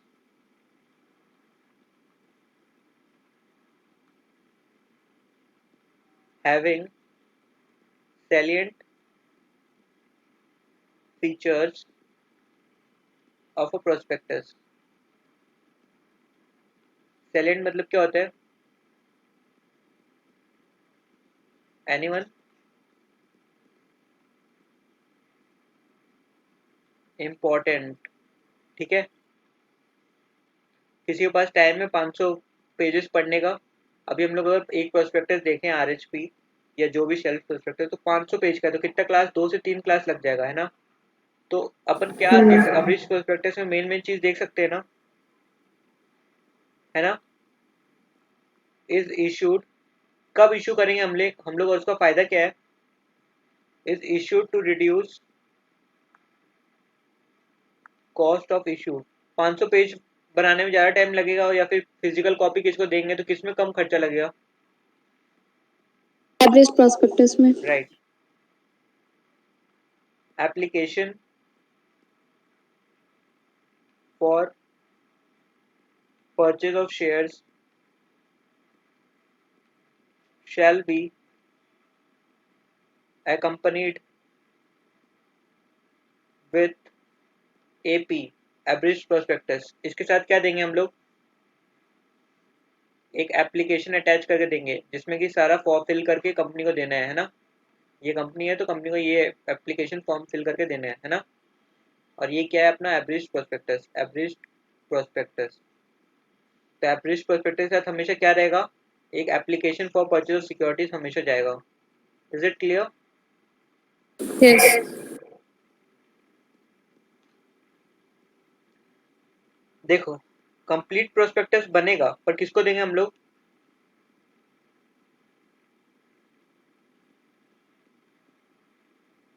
सब लिख रहे हो ना?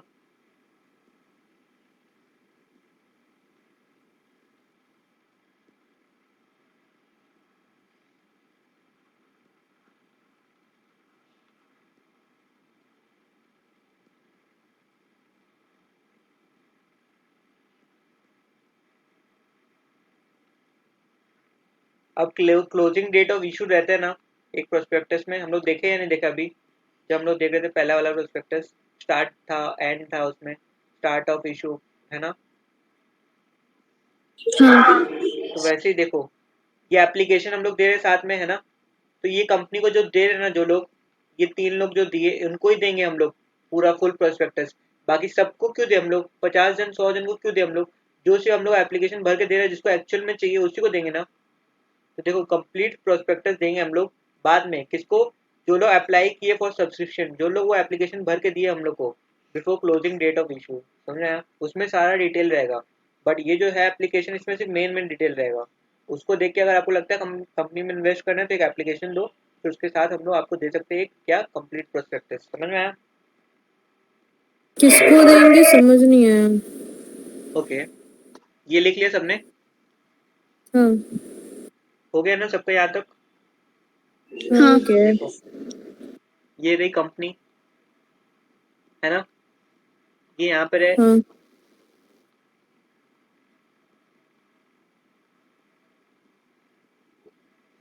ठीक है अब मान लो, अब किसको समझ में किसको नहीं आया, नाम क्या, नाम किस, नाम स्वागतिका। हाँ स्वागतिका। देखो ये रहे, ठीक है। अब सोचो तुम एक ब्यूटी पार्लर खोल रही हो, ठीक है, ये यहाँ पे तुम ब्यूटी हाँ। पार्लर खोल रही हो, ठीक है। अब तुम बताओ तुमको एक ब्राउचर तो करोगी ना एक ओपन की, मतलब क्या क्या फैसिलिटीज तुम प्रोवाइड करती हो वहाँ पे है ना। क्या क्या एक ब्राउचर आते हैं ना, हमेशा कुछ भी नया खुलता है तो पेपर के साथ आ जाता है, कभी न्यूज़पेपर के साथ, या कभी रोड पे हाँ। लोग देते रहते हैं ना। वही टाइप का होता है हाँ। प्रोस्पेक्टस, ठीक वही होता है प्रोस्पेक्टस एक्चुअल में, ठीक है। उसमें डिटेल ज़्यादा रहता है और उसमें फाइनेंशियल डिटेल रहता है, वो एक से ब्राउचर रहता है, ठीक है, फॉर कमर्शियल पर्पज। हाँ। अब देखो अब ये लोग हैं मेल, सब बॉयज है स्कूल के कॉलेज के, और यहाँ पे फीमेल्स,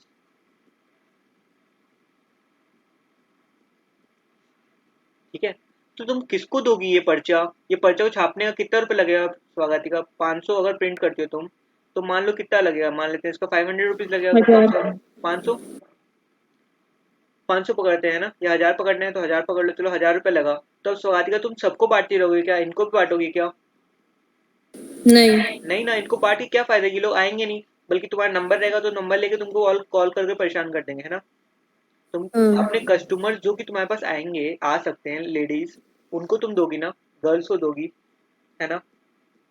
हाँ। तो ये दोनों जनरल पब्लिक हैं, अगर ये पूरा जनरल पब्लिक है पब्लिक, तो बताओ ये मैं सबको क्यों दूं, ये चीज मैं, ये प्रोस्पेक्टस जो है मेरा, ये मैं इनको क्यों दूं, जब मेरे को पता है यहाँ चांस ही कम है पूरे सब्सक्रिप्शन का, तो मेरा ये 1000 तो ऐसे ही ये लोग ले जाएंगे है ना।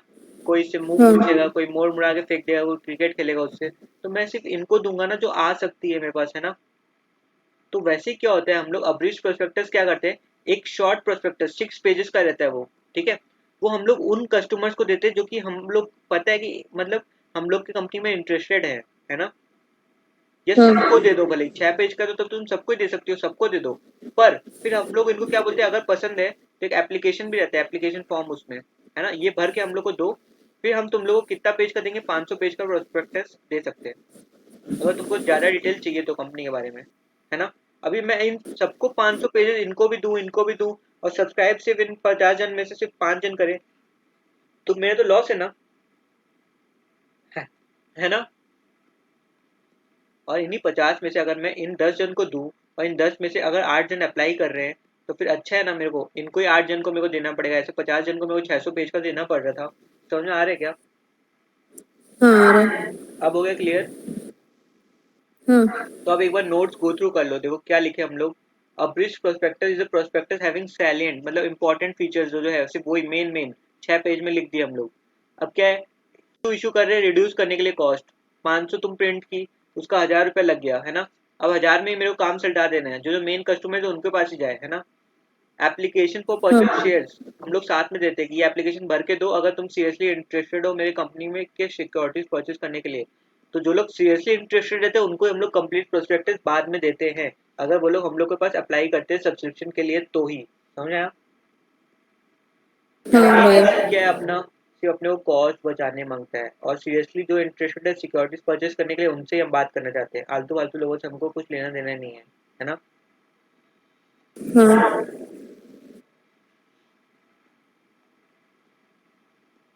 ओके, तो लास्ट पॉइंट क्या है, in two cases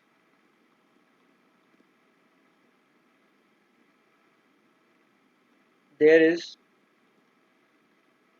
no need to issue abridged prospectus। वो दो केसेस कौन कौन से हैं? when securities are not issued to public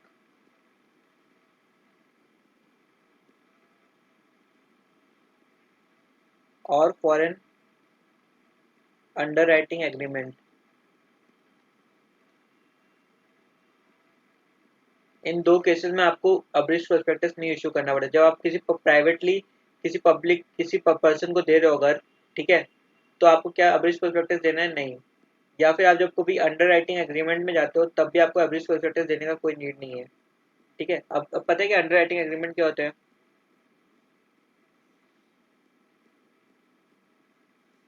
under writing agreement पता है सबको?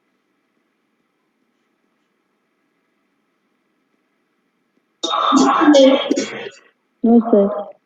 नहीं पता? ओके, तो ये लिख लिया सबने।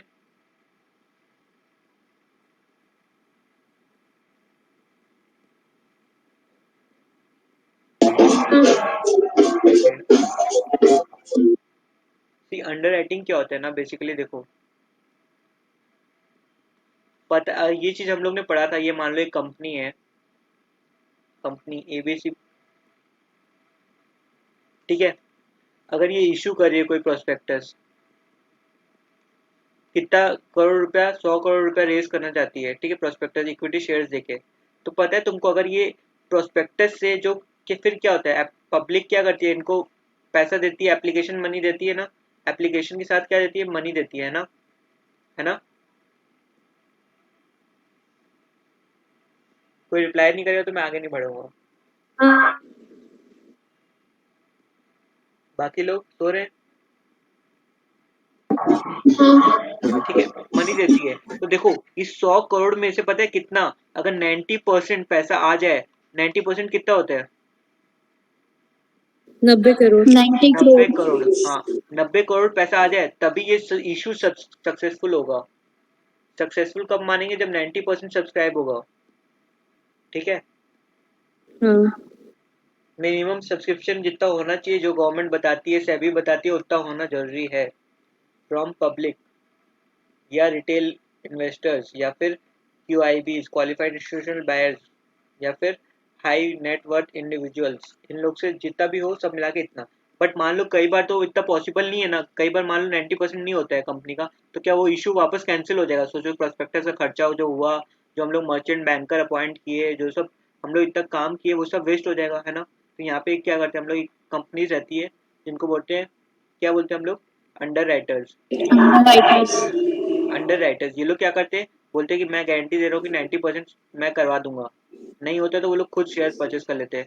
यहाँ कंपनी का काम हो जाता है, वो लोग क्या लेते हैं, अंडर राइटिंग कमीशन लेते हैं, अंडरराइटिंग कमीशन। राइट। तो वो लोग ये ले लेते हैं।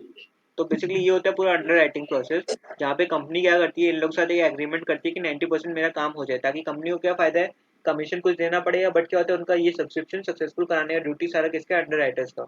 M I clear? Yes yes. तो अंडर राइटिंग अगर कर रहे हो तो फिर क्या तुमको अब्रिश प्रोस्पेक्टस देने की जरूरत है? नो। ठीक है। हाँ। हाँ ओके। हाँ और बेसिकली और एक कौन सा केस था जब नहीं देना है अपने को? When it is not issued to public, है ना? राइट। हाँ। ओके। तो अब इस देखो, nothing in this subsection shall apply. It is shown that form of application was issued in connection with a bona fide invitation to a person to enter into an underwriting agreement with respect to such securities. कब नहीं देना पड़ेगा देखो, not apply, देखो क्या है, no form of application for purchase of any securities of a company shall be issued unless such form is accompanied by abridged prospectus. Her case में होना ही चाहिए साथ में, किसके साथ में, एप्लीकेशन के साथ में। बट कब कब नहीं चाहिए, दो केसेस देखो, प्रोवाइडेड कब हम लोग को नहीं देना है ब्रीच प्रोस्पेक्टस, लिख लो वहां पे कब नहीं देना है, एक्सेप्शन। देखो हमेशा एप्लीकेशन के साथ क्या जाएगा, अब ब्रीच प्रोस्पेक्टस जाएगा। Average prospectus. कौन से दो हाँ कंडीशन में नहीं जाएगा? जब अंडरराइटिंग एग्रीमेंट है ना, है हाँ। ना? और इसके जब लिए, ऑफर पर हाँ, and when it is invitation पे नॉट होता ऑफर है। टू पब्लिक, मतलब किसको, प्राइवेट किसी पर्सन को दे रहे हो, है ना? जैसे अंबानी जी को दे रहे हो आप, तो आपको क्या ब्रीच प्रोस्पेक्टस देने की जरूरत है? एक पर्सन को दे रहे हो ना प्राइवेटली नहीं। आप, है ना? हाँ तो ये दो केसेस में आपको अब्रीच प्रोस्पेक्टस नहीं देना है, तो याद रखना। तो क्लियर हुआ ये? हाँ। तो देखो, section 32 33 subsection 2 provides that a copy of the prospectus shall on a request made by any person before the closing of the subscription list and the offer be furnished to him. जब वो मांगेगा तो उसको क्या हम लोग को देना पड़ेगा, क्या, copy of prospectus. Section 33 subsection 3 provide that if a company makes any default in complying with the provisions of this section, तो पेनल्टी कितना लगेगा, 50,000 रुपया फॉर ईच डिफॉल्ट। समझ में आया? हम्म। अब देखो, liability for miss statement, miss statement मतलब क्या होता है, गलत लिखना, है ना? राम की जगह क्या लिख लिया हम लोग, काम। ठीक है, तो ये क्या होगा, मिस स्टेटमेंट ना, कुछ भी गलत प्रिंट कर दिए, 500 की हाँ। जगह, जैसे क्या 69 की जगह 96 लिख दिए, ये सब गलत होता है, मिस स्टेटमेंट, है ना? If there is any misstatement in the prospectus, अगर कुछ है, then it would attract the liability on the issuer. Issuer कौन है, कंपनी। द लायबिलिटी में भी सिविल और क्रिमिनल, क्या हो सकता है, सिविल भी हो सकता है और क्रिमिनल भी। सिविल कब होता है पता है, जब किसी पर्सन को, इंडिविजुअल पर्सन को कोई हार्म हो रहा है, जैसे मान लो, सिविल हार्म मतलब पता है क्या होता है, जैसे मान लो मेरे को कुछ नुकसान हुआ, पर्सनल नुकसान हुआ। और क्रिमिनल मतलब जो कि लॉ में लिखा हुआ है कि ये गलत है, चोरी करना है, मर्डर करना है, ये सब, समझ आया? और सिविल में क्या, जैसे मान लो कोई डिफेमेशन केस हुआ, जैसे कोई मेरे को डिफेम कर रहा है, तो मैं उसके अगेंस्ट केस कर दिया कि मेरा इज्जत खराब हुआ, उसके लिए मैं 500 करोड़ का केस कर दिया, तो वो होता है मेरे को पर्सनल इंजरी की हुआ जब मेरे को, समझ आया? हाँ। Section 34 provides for criminal liability, section 35 provides for civil liability. तो हम लोग याद के रखना, 34 कौन सा वाला है, क्रिमिनल। क्रिमिनल, और 35 सिविल लाइबिलिटी। ठीक है, तो याद रखना। अब आगे क्या लिखा है देखो, section 35 provide that where prospectus includes any untrue statement, untrue statement मतलब क्या होता है,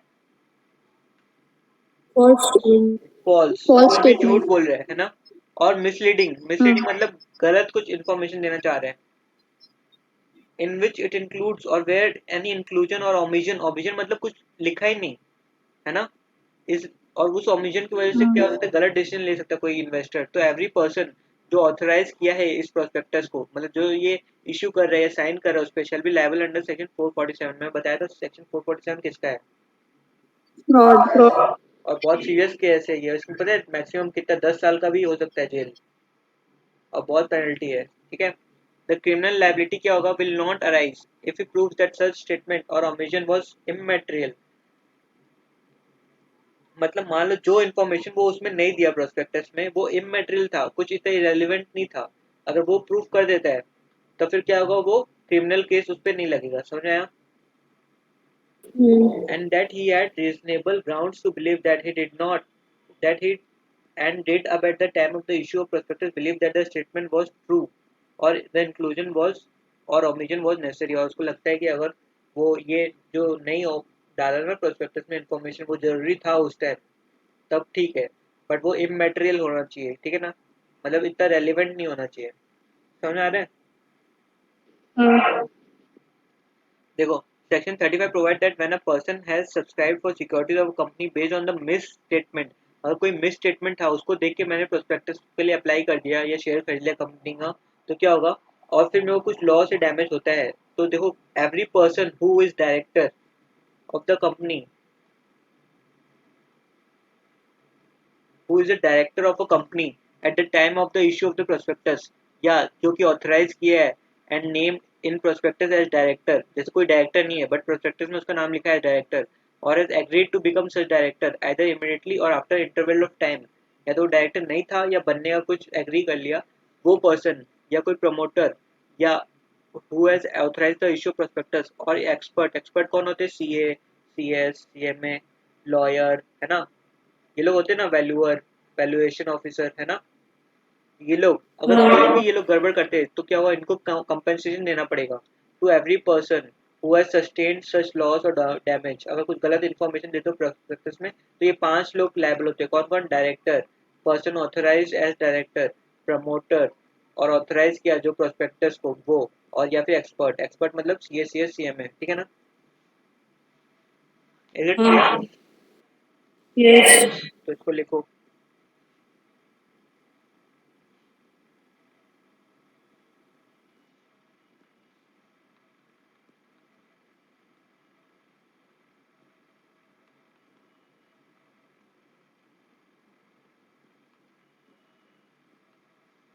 तो इसमें लाइबिलिटी क्या क्या होती है देखो,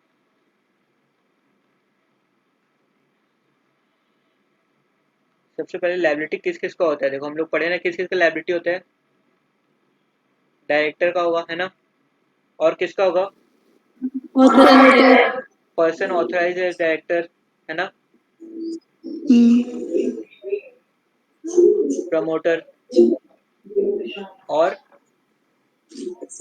एक्सपर्ट, एक्सपर्ट एक्सपर्ट कौन कौन हो सकता है देखो, C engineer, S C S C M हाँ इंजीनियर भी हो सकता है, सी ए, सी एस, सी एम ए, और वैल्यूअर या वैल्यूएशन ऑफिसर, है ना, हाँ और पर्सन ऑथराइज इन प्रोस्पेक्टस, है ना, पर्सन ऑथराइजिंग हाँ प्रोस्पेक्टस, द इशू ऑफ हाँ प्रोस्पेक्टस इश्यू प्रोस्पेक्टस, ठीक है, तो ये लोग को लाइबिलिटी रहेगा, ये लोग पे इम्पैक्ट पड़ेगा, है ना, लाइबिलिटी किस किस का होगा, इन पांचों का, छह का।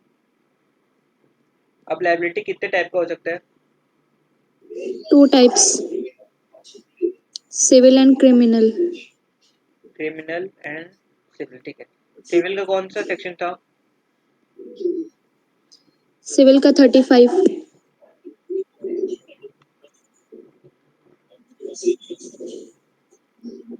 हुआ, सबका लिखा यहाँ तक,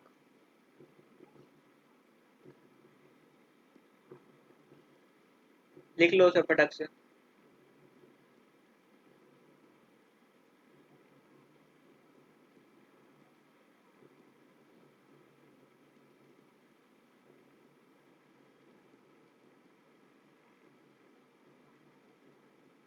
हो गया,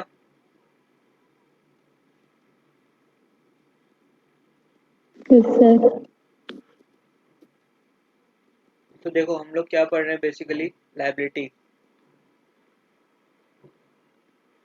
लाइबिलिटी हो सकता है अपना क्या क्या, सिविल, एंड यहाँ पे क्या, क्रिमिनल, क्रिमिनल अब क्रिमिनल में क्या क्या हो सकता है देखो,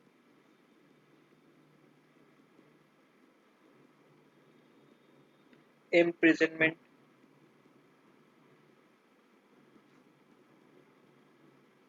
या फिर फाइन कितना लग सकता है, अमाउंट इन्वॉल्व, इन फ्रॉड और 3 times the amount involve in fraud. ठीक है, या तो अमाउंट इन्वॉल्व इन फ्रॉड मान लो 100 करोड़ रुपए है तो वो, या फिर 3 times द अमाउंट इन्वॉल्व, कितना क्या होगा, कितना फाइन लग सकता है सोचो, समझ में आया? एटलीस्ट कितना होगा इम्प्रिजनमेंट, मतलब पता है ना क्या होता है? जेल। हाँ, मिनिमम 6 महीना, but may extend to 10 years. Right. अगर मान लो किस कहीं पे पब्लिक का इंटरेस्ट इन्वॉल्व है, मतलब जनरल पब्लिक इन्वॉल्व है, जैसे मान लो किसी बैंक में फ्रॉड होता है तो पब्लिक, जनरल पब्लिक इन्वॉल्व रहती है ना उसमें, है ना, क्योंकि सबका पैसा रहता है उसमें, तो मिनिमम उसमें उस टाइम कितना मिनिमम होगा इम्प्रिजनमेंट? 3 years। ठीक है, देख लिया सबने? हाँ। अब देखो सिविल, सिविल मतलब मैंने क्या बताया था, पर्सनल इंजरी जब होता है, पर्सनल कुछ लॉस होता है तो उसका कंपनसेशन हम लोग जो मांगते हैं वो सब, जैसे मान लो एक्सीडेंट हो गया तो वो सब। तो एक किसका सेक्शन क्या था? 35. राइट। तो यहाँ पे क्या होता है, company is liable to all the people whose in interest were injured या harmed। ठीक है, तो अब यहाँ पे क्या होगा, अनलिमिटेड लाइबिलिटी। अनलिमिटेड लाइबिलिटी हम लोग पढ़े थे ना पहले, क्या होता है, घर से सामान उठा के ले जा देंगे towards those people who were injured. समझ आता है, मतलब जितना भी नुकसान हो तुमको, अगर वो कंपनी नहीं पे कर पा रही तो इन 5 लोगों का, 6 लोगों का घर से लाओ पैसा, बट इनका जो भी नुकसान हुआ है वो रिपे करो। Am I clear? यस। ये Yes. देखो सब, ये चार्ट से इजीली रहेगा। अब इसका एक्सेप्शन क्या है, एक्सेप्शन की क्रिमिनल में कब नहीं लगेगा, नीचे लिखना, क्रिमिनल के नीचे जगह नहीं है इसलिए मैं यहाँ लिख रहा हूँ। क्रिमिनल का एक्सेप्शनल क्या है केस है, कब नहीं होगा, जब मिसलीडिंग स्टेटमेंट क्या है, इज इमटेरियल, तब क्रिमिनल केस, क्रिमिनल का पेनल्टी लगेगा, अगर लाइबिलिटी होगा क्या, पढ़े ना हम लोग अभी। नहीं. नहीं.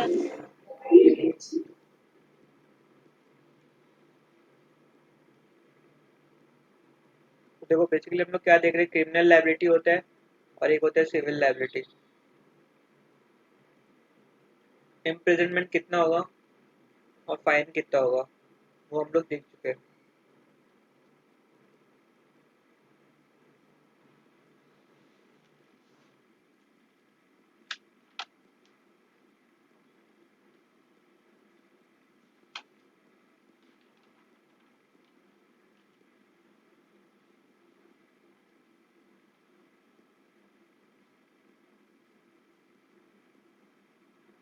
हो गया सबका तो बताना। हो गया। ओके, तो अभी जो हम लोग देखेंगे ना वो बेसिकली क्या है, देखो डीम्ड प्रोस्पेक्टस क्या होता है। डीम्ड प्रोस्पेक्टस होता है क्या होता है, ये हम लोग किए हैं, इतना इंडेप्थ नहीं किए हैं, बट ये वर्ड आया है ना, किसी को पता है हाँ। क्या होता है? में प्रोस्पेक्टस, हाँ इंफॉर्मेशन मेमोरेंडम प्लस प्रोस्पेक्टस। हाँ, वो डीम्ड प्रोस्पेक्टस होता है, उससे पहले भी हम लोग के पास ये आया है टर्म। मतलब किसी भी, देखो अगर मान लो हम बताया था ना, एक कंपनी एडवर्टाइजमेंट दे दी है किसी न्यूज़पेपर में कि मेरे को ये शेयर इशू करना है, तो वो नोटिस जो है, ये एडवर्टाइजमेंट है, उसको भी हम लोग क्या मान लेंगे? Dim prospectus राइट, मान डीम्ड लेंगे. प्रोस्पेक्टस बोलना होगा। ठीक है, डीपी हाँ. के बारे में बुक में नहीं दिया हुआ है तो हम लोग बट जानना जरूरी है ना, क्योंकि ये वर्ड आ रहा है अपने पास बात बात, है ना, तो एक्चुअल में डीम प्रोस्पेक्टस होता है क्या, हाँ. वो जानना जरूरी है या नहीं? देखो, अब प्रोस्पेक्टस कौन से सेक्शन में डिफाइंड है?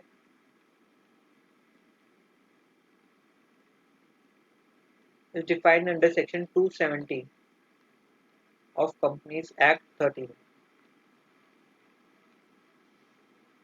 It is a legal document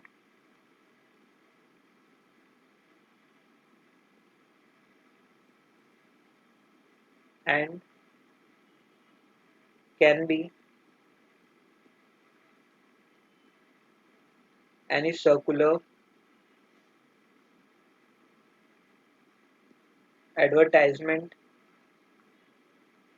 notice, or any kind of manuscript. Manuscript पता है मतलब कुछ भी लिखा हुआ चीज,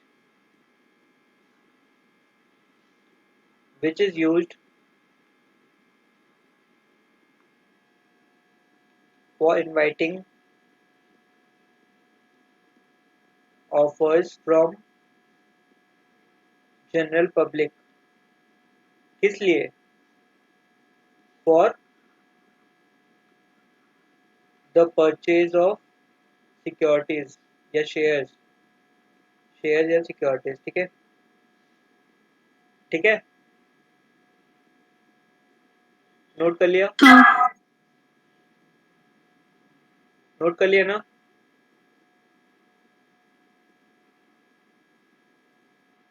आगे चले।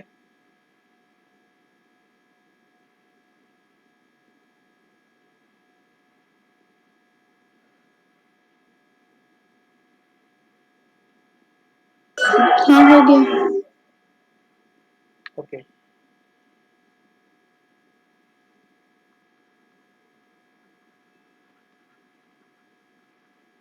deemed prospectus is a prospectus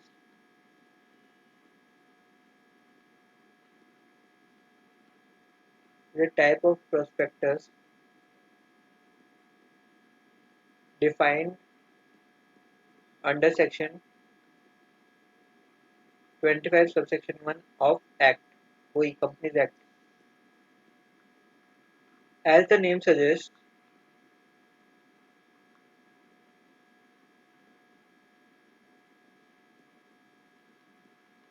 it is a document which is deemed to be the prospectus of a company। ठीक है, अब देखो डीम्ड प्रोस्पेक्टस का कॉन्सेप्ट क्यों आया।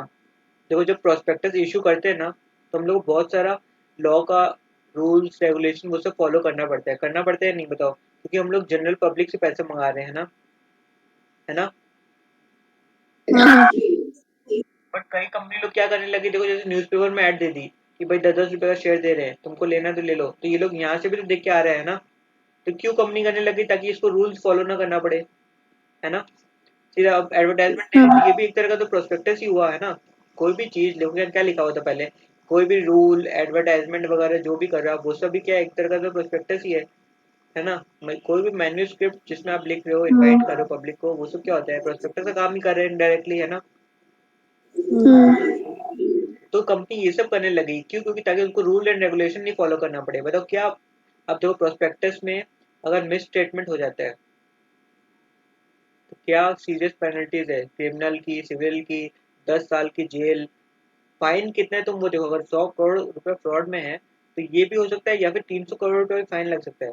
इस सब से बचने के लिए कंपनी लोग क्या करने लग गई, एडवर्टाइजमेंट देने लग गई, कोई नोटिस निकालने लग गई, कोई सर्कुलर निकाल दिया। तो ये लोग को भी फिर हम लोग को क्या बोल दिया कि ये भी डीम्ड सर्कुलर है, डीम्ड प्रोस्पेक्टस है।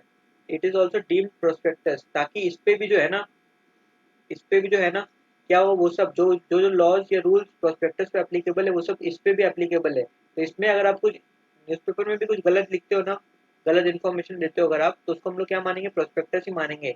और इस पे जो जो पेनल्टीज एंड फाइन जो भी लग रहा था, जो भी पेनल्टीज एंड फाइन यहाँ पे जो प्रोविजन एप्लीकेबल है, मिस स्टेटमेंट हुआ या कुछ फ्रॉड वर्ड हुआ, तो वो सब भी आपका इस पे भी एप्लीकेबल हो जाएगा। समझ में आता है, इसलिए डीम प्रोस्पेक्टस का कॉन्सेप्ट आया क्यों, क्योंकि कंपनी लोग बहुत स्मार्टली गेम खेल रहे थे। समझ में आया क्यों पढ़ रहे हैं हम लोग प्रोस्पेक्टस के बारे में, है ना। हो गया, आगे बढ़े। हाँ अब देखो, concept of deemed prospectus is important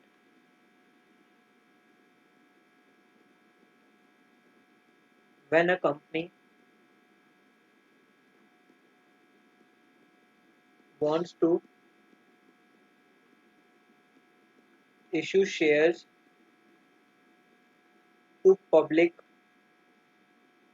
without being answerable to the law or without following the guidelines for such issue by SEBI। इन दोनों का अगर लॉ फॉलो नहीं करना है, कंपनी एक्ट फॉलो नहीं करना है, सेबी का गाइडलाइन नहीं फॉलो करना, तब फिर ये सब वो लोग क्या करते थे, एडवर्टाइजमेंट दे देते थे, वो सब करते थे। समझ आया? अब देखो इम्पैक्ट ऑफ डीम्ड प्रोस्पेक्टस क्या होगा बताओ। क्या होगा? नहीं पता है? अगर किसी एडवर्टाइजमेंट को हम लोग डीम्ड प्रोस्पेक्टस बोल दे तो उसका इम्पैक्ट क्या होगा बताओ। रेणुका, स्वगातिका बोलो।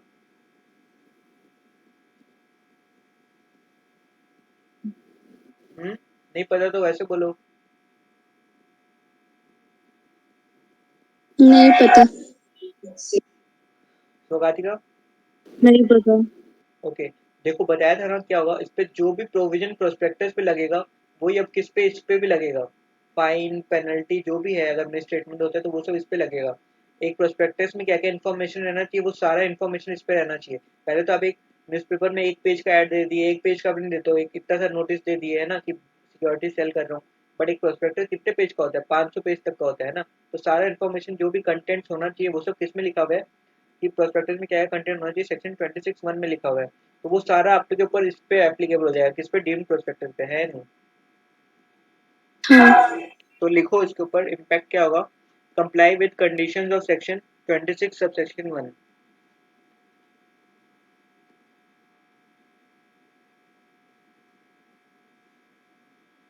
Comply with conditions of section 26(1) वो क्या बोलता है? कंटेंट्स ऑफ प्रोस्पेक्टस है इसमें। क्या है कंटेंट होना चाहिए प्रोस्पेक्टस में, और प्रोविजन ऑफ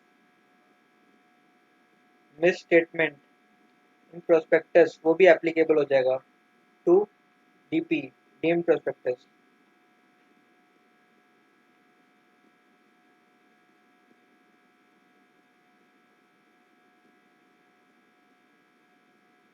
ये डैश लाइन क्या लिखे हैं? provision of misstatement is also applicable to ये deemed prospectus।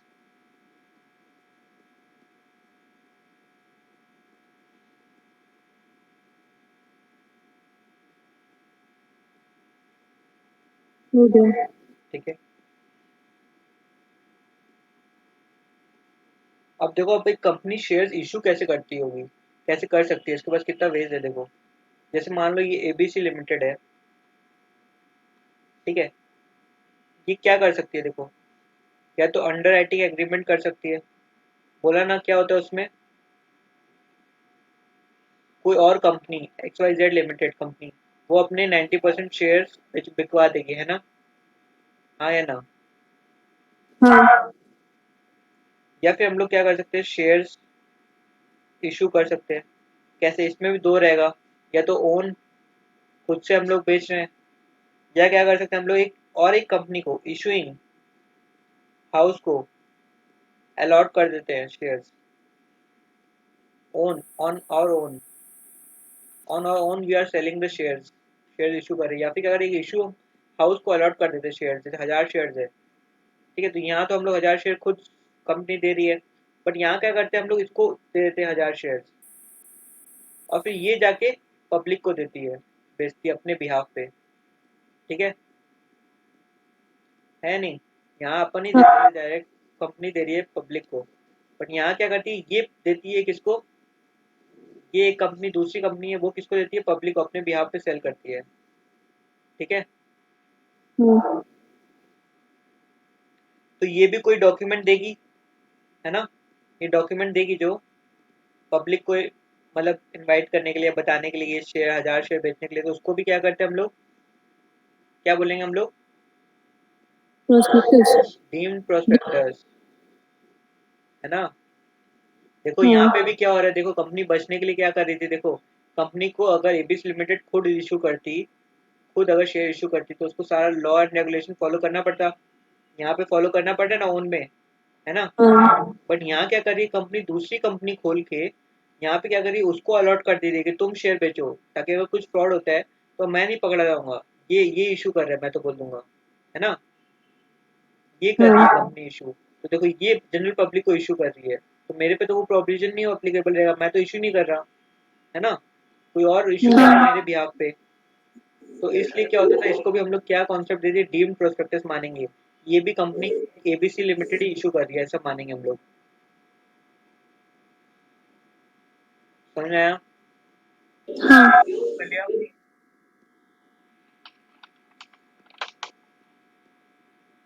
चलिए।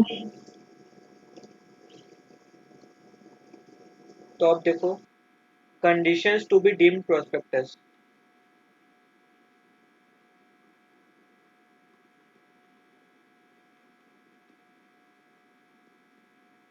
उस एग्जाम्पल का एक कंटिन्यूशन है, ठीक है।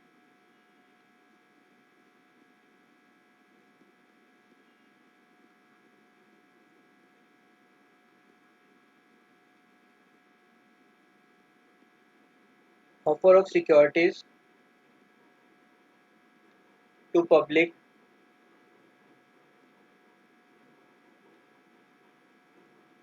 Should be made within 6 months from allotment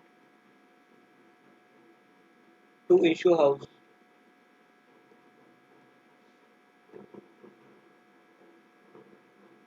money या consideration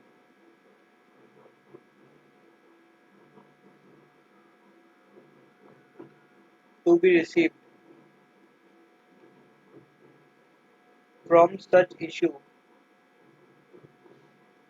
has not been received at the time of allotment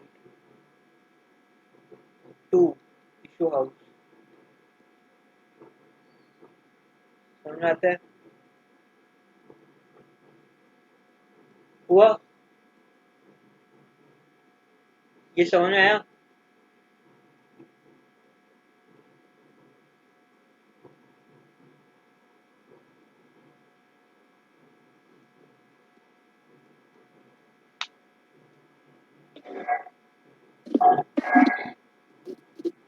What is the last line to issue? Where money or consideration to be received from such issue has not been received at the time of allotment to issue house, not been received at the Whose? time of allotment to issue house। समझ में आया किसी को, ठीक है आगे बढ़ रहे हैं, फिर समझ में आ गया तो।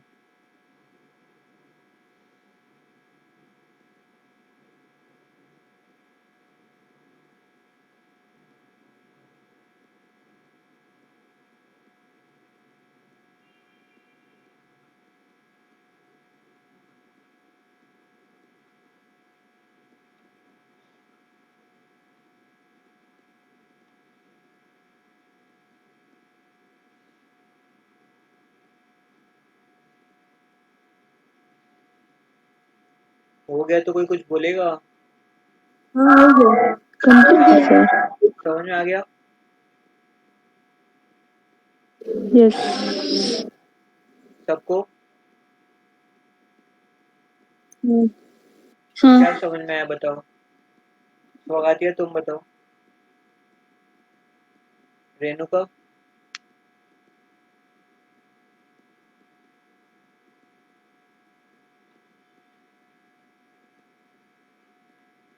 निधि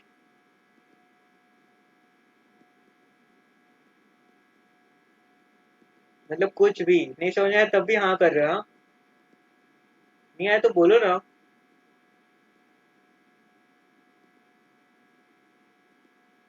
कोई नहीं रिस्पॉन्ड कर रहा, क्या क्लास एंड कर दे? कंफ्यूजन हो रहा है। हाँ तो बोलो तो उसको। देखो, ऑफर ऑफ सिक्योरिटीज, सिक्योरिटीज मतलब समझ में आता है सबको? हाँ should be made to public within 6 months from the allotment of to issue house। देखो क्या कर रहा था, कंपनी खुद इशू कर सकता है या तो सिक्योरिटीज पब्लिक को, है ना, या फिर बीच में कौन हो सकता है, इशू हाउस आ सकता है ना। वो क्या करते हैं, 1000 शेयर्स अगर इशू करना है तो 1000 शेयर इसको देते हैं, फिर वो पब्लिक को इशू करते हैं ना। हाँ तो अब क्या बोल रहे हैं देखो, ऑफर सिक्योरिटीज टू पब्लिक कौन करेगा, इशू हाउस करेगा।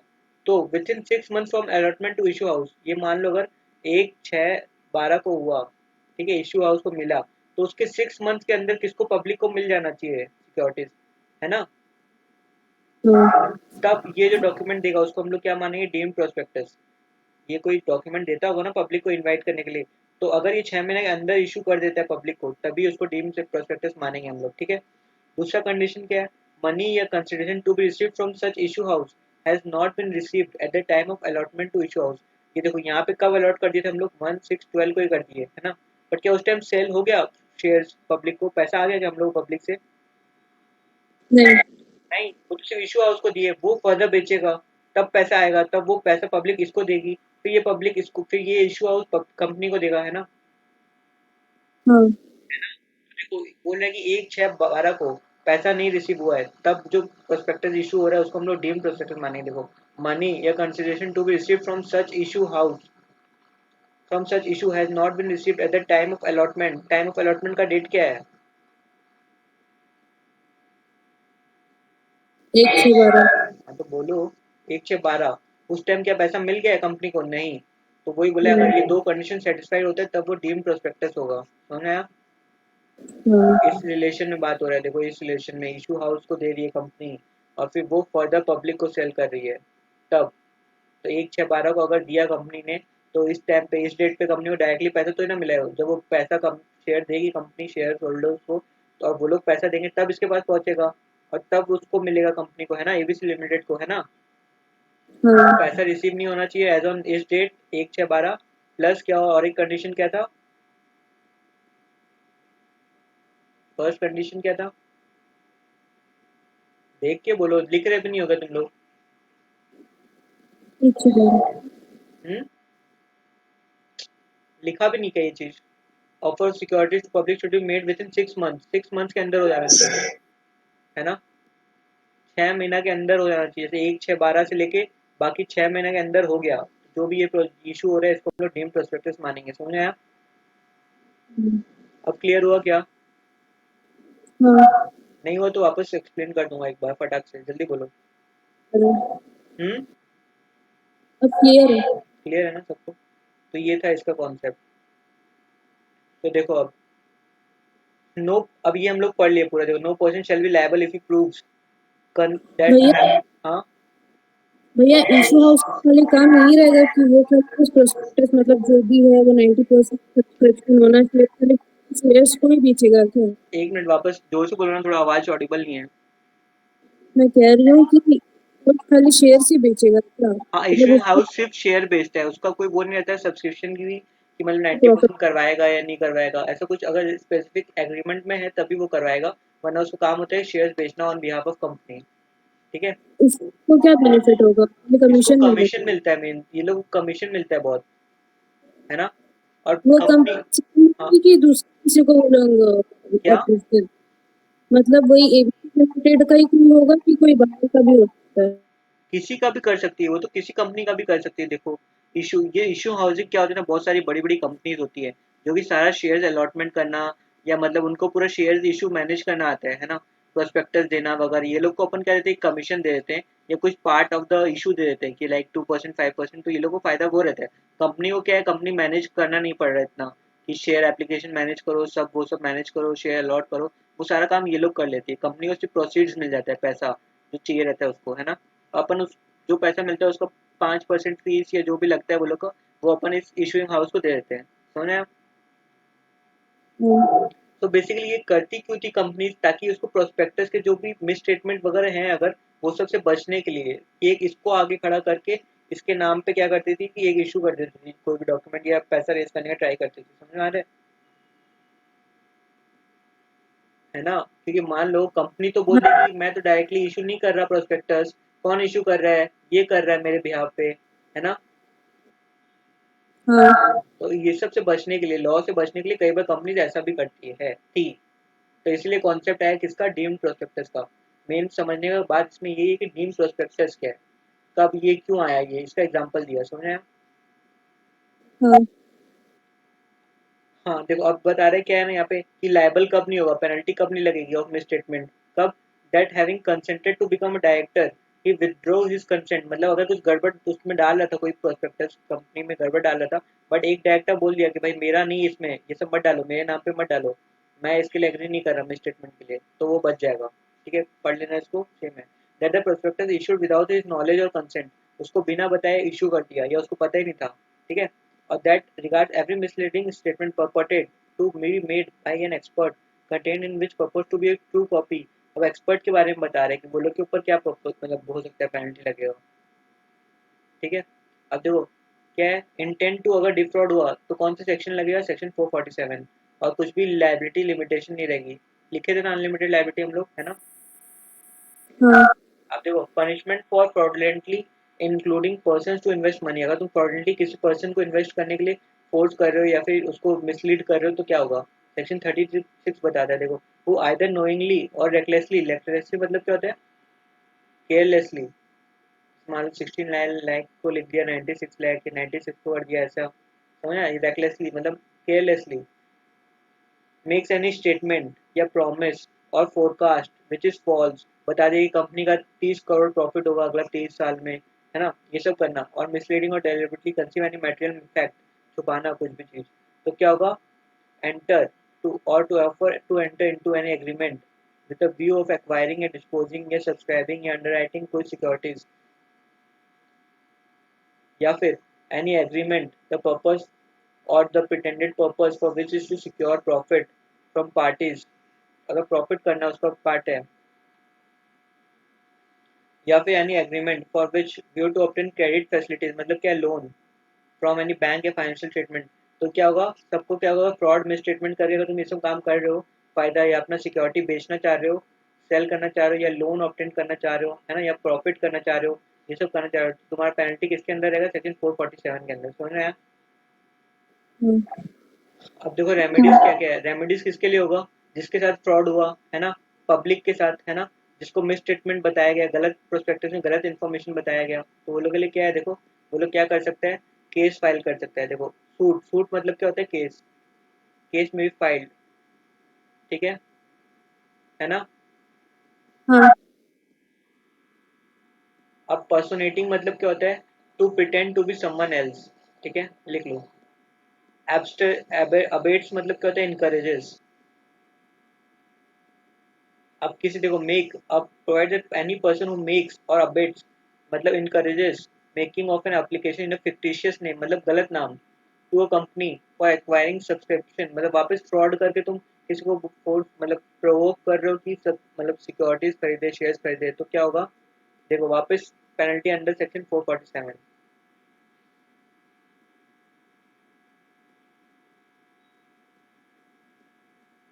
देखो अब यहाँ पे क्या है, prominently reproduce in every prospectus issued by company, ये जो है ना, ये प्रोविजन, ये प्रोस्पेक्टस में लिखना भी पड़ेगा आपको, ये प्रोविजन, ये प्रोविजन, ये प्रोविजन, कि आप इसको जानते हो। और देखो where person has been convicted under this section, कौन से section, 38, the court may also order disgorgement, disgorgement मतलब कॉन्फिस्केशन, मतलब उसका जो गेन है, जो भी फायदा है उसको हम लोग ले लेंगे, एंड सीज कर लेंगे क्या, डिस्पोजल ऑफ सिक्योरिटीज, जो भी सिक्योरिटीज उसके बाद वो सब भी हम लोग ले लेंगे, और जो भी पैसा आएगा कुछ ना, नहीं। हाँ, डिस्गर्जमेंट मतलब? कॉन्फिस्केट मतलब ले लेना उससे छीन के, या सेल कर देना, है ना? कॉन्फिस्केट, कॉन्फिस्केट करना मतलब क्या, हम लोग ले लेते हैं उससे जबरदस्ती। ठीक है, अब देखो डिस्गॉर्जमेंट और disposal of security shall be credited, जो भी पैसा आएगा ना सिक्योरिटीज को बेच के उसको investor education protection fund, IEPF बोलते हैं हम लोग। ये एक फंड रहता है, उसके अंदर हम लोग ट्रांसफर कर देंगे वो पैसा। जो भी पैसा फायदा का रहेगा, जो अनड्यू एडवांटेज लेके गेन हुआ, उसको हम लोग IEPF मनी को ट्रांसफर कर देंगे, ट्रांसफर TREF। ठीक है,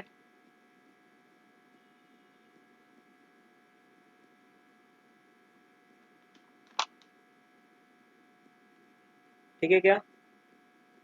हाँ अब देखो allotment of securities, अब क्या हो रहा है देखो, section 39 provide the allotment of securities can be done only by the amount stated in prospectus as the minimum amount। बताया था ना कितना होता है, 90% एटलीस्ट सब्सक्रिप्शन होगा तभी अलॉटमेंट होगा सबको, वरना क्या होगा, 90% से कम होता है तो क्या होगा, वो जो आपको जो है ना ऑफर, उसको कैंसिल कर देंगे, और जितना भी पैसा आया, मान लो 60% आया ऑफ 100 करोड़, मतलब 60 करोड़ रुपये ही आया पब्लिक से गेन हुआ, बट 90% होना चाहिए था, मतलब 90 करोड़, तो ये 60 करोड़ भी आपको रिफंड करना पड़ेगा, समझ आया?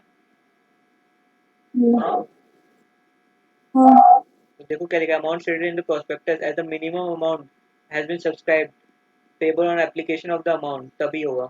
The amount payable on application on every security shall not be less, मतलब एटलीस्ट कितना होगा, 5%, मतलब कितना, जैसे एक मान लो 15,000 का एक होता है मिनिमम, रिटेल इन्वेस्टर्स के लिए क्या होता है, 12,000 15,000 एक एप्लीकेशन का, उसमें क्या हो सकता है, मान लो 100 रुपये का एक शेयर हो सकता है, तो कितना शेयर मिलेगा अपने को, 150 शेयर, है ना, है ना?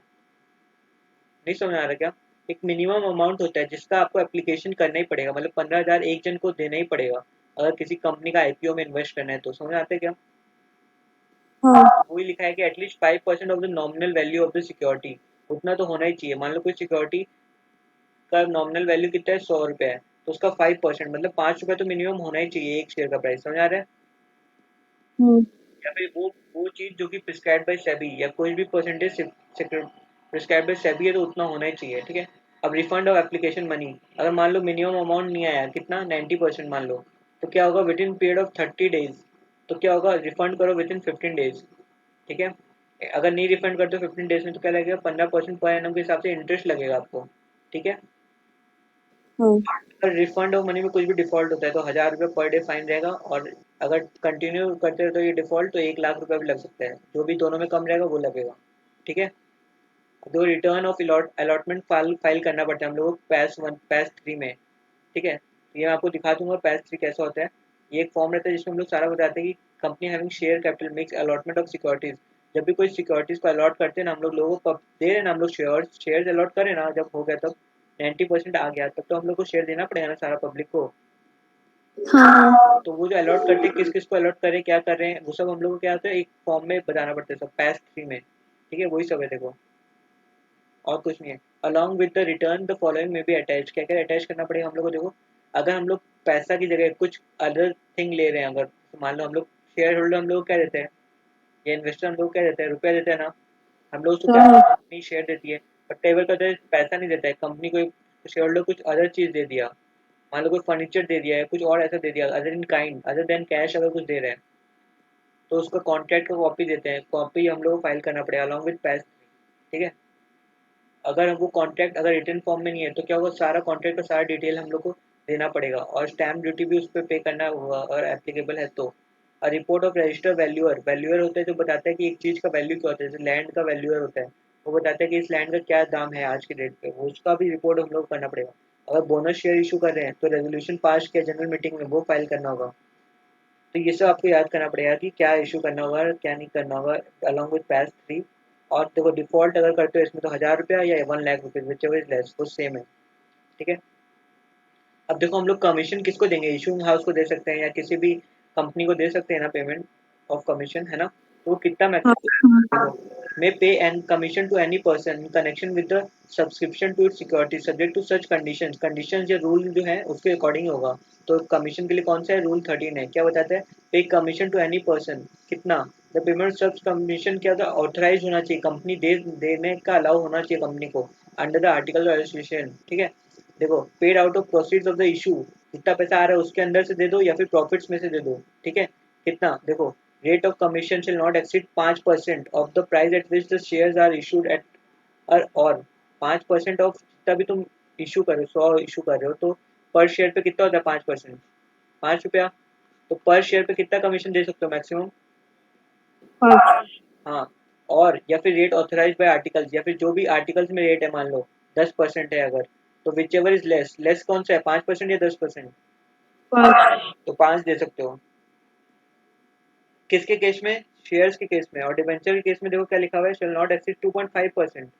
ठीक है, या जो भी आर्टिकल्स में, वो समझ आ रहे हैं ना? हाँ. अब वो ये देखो, और कुछ नहीं है। देखो प्रोस्पेक्टस में अंडर राइटर्स का नाम रहेगा, वो सब अंडर राइटर्स अब समझ आते क्या होता है। देखो the prospectus of the company shall disclose the name under writers. Under writer क्या किसमें हेल्प करते हैं? 90% शेयर्स हम लोगों को पूरा सब्सक्राइब करने में, है ना। The rate and amount of commission, देखो क्या देते हैं हम लोग उसको, commission payable to the underwriter. समझ आ रहा है अब? हाँ. Commission shall not be paid to any underwriter on securities which are not offered to the public for subscription। जो पब्लिक को नहीं दे रहे उसके लिए नहीं मिलेगा कोई कमीशन।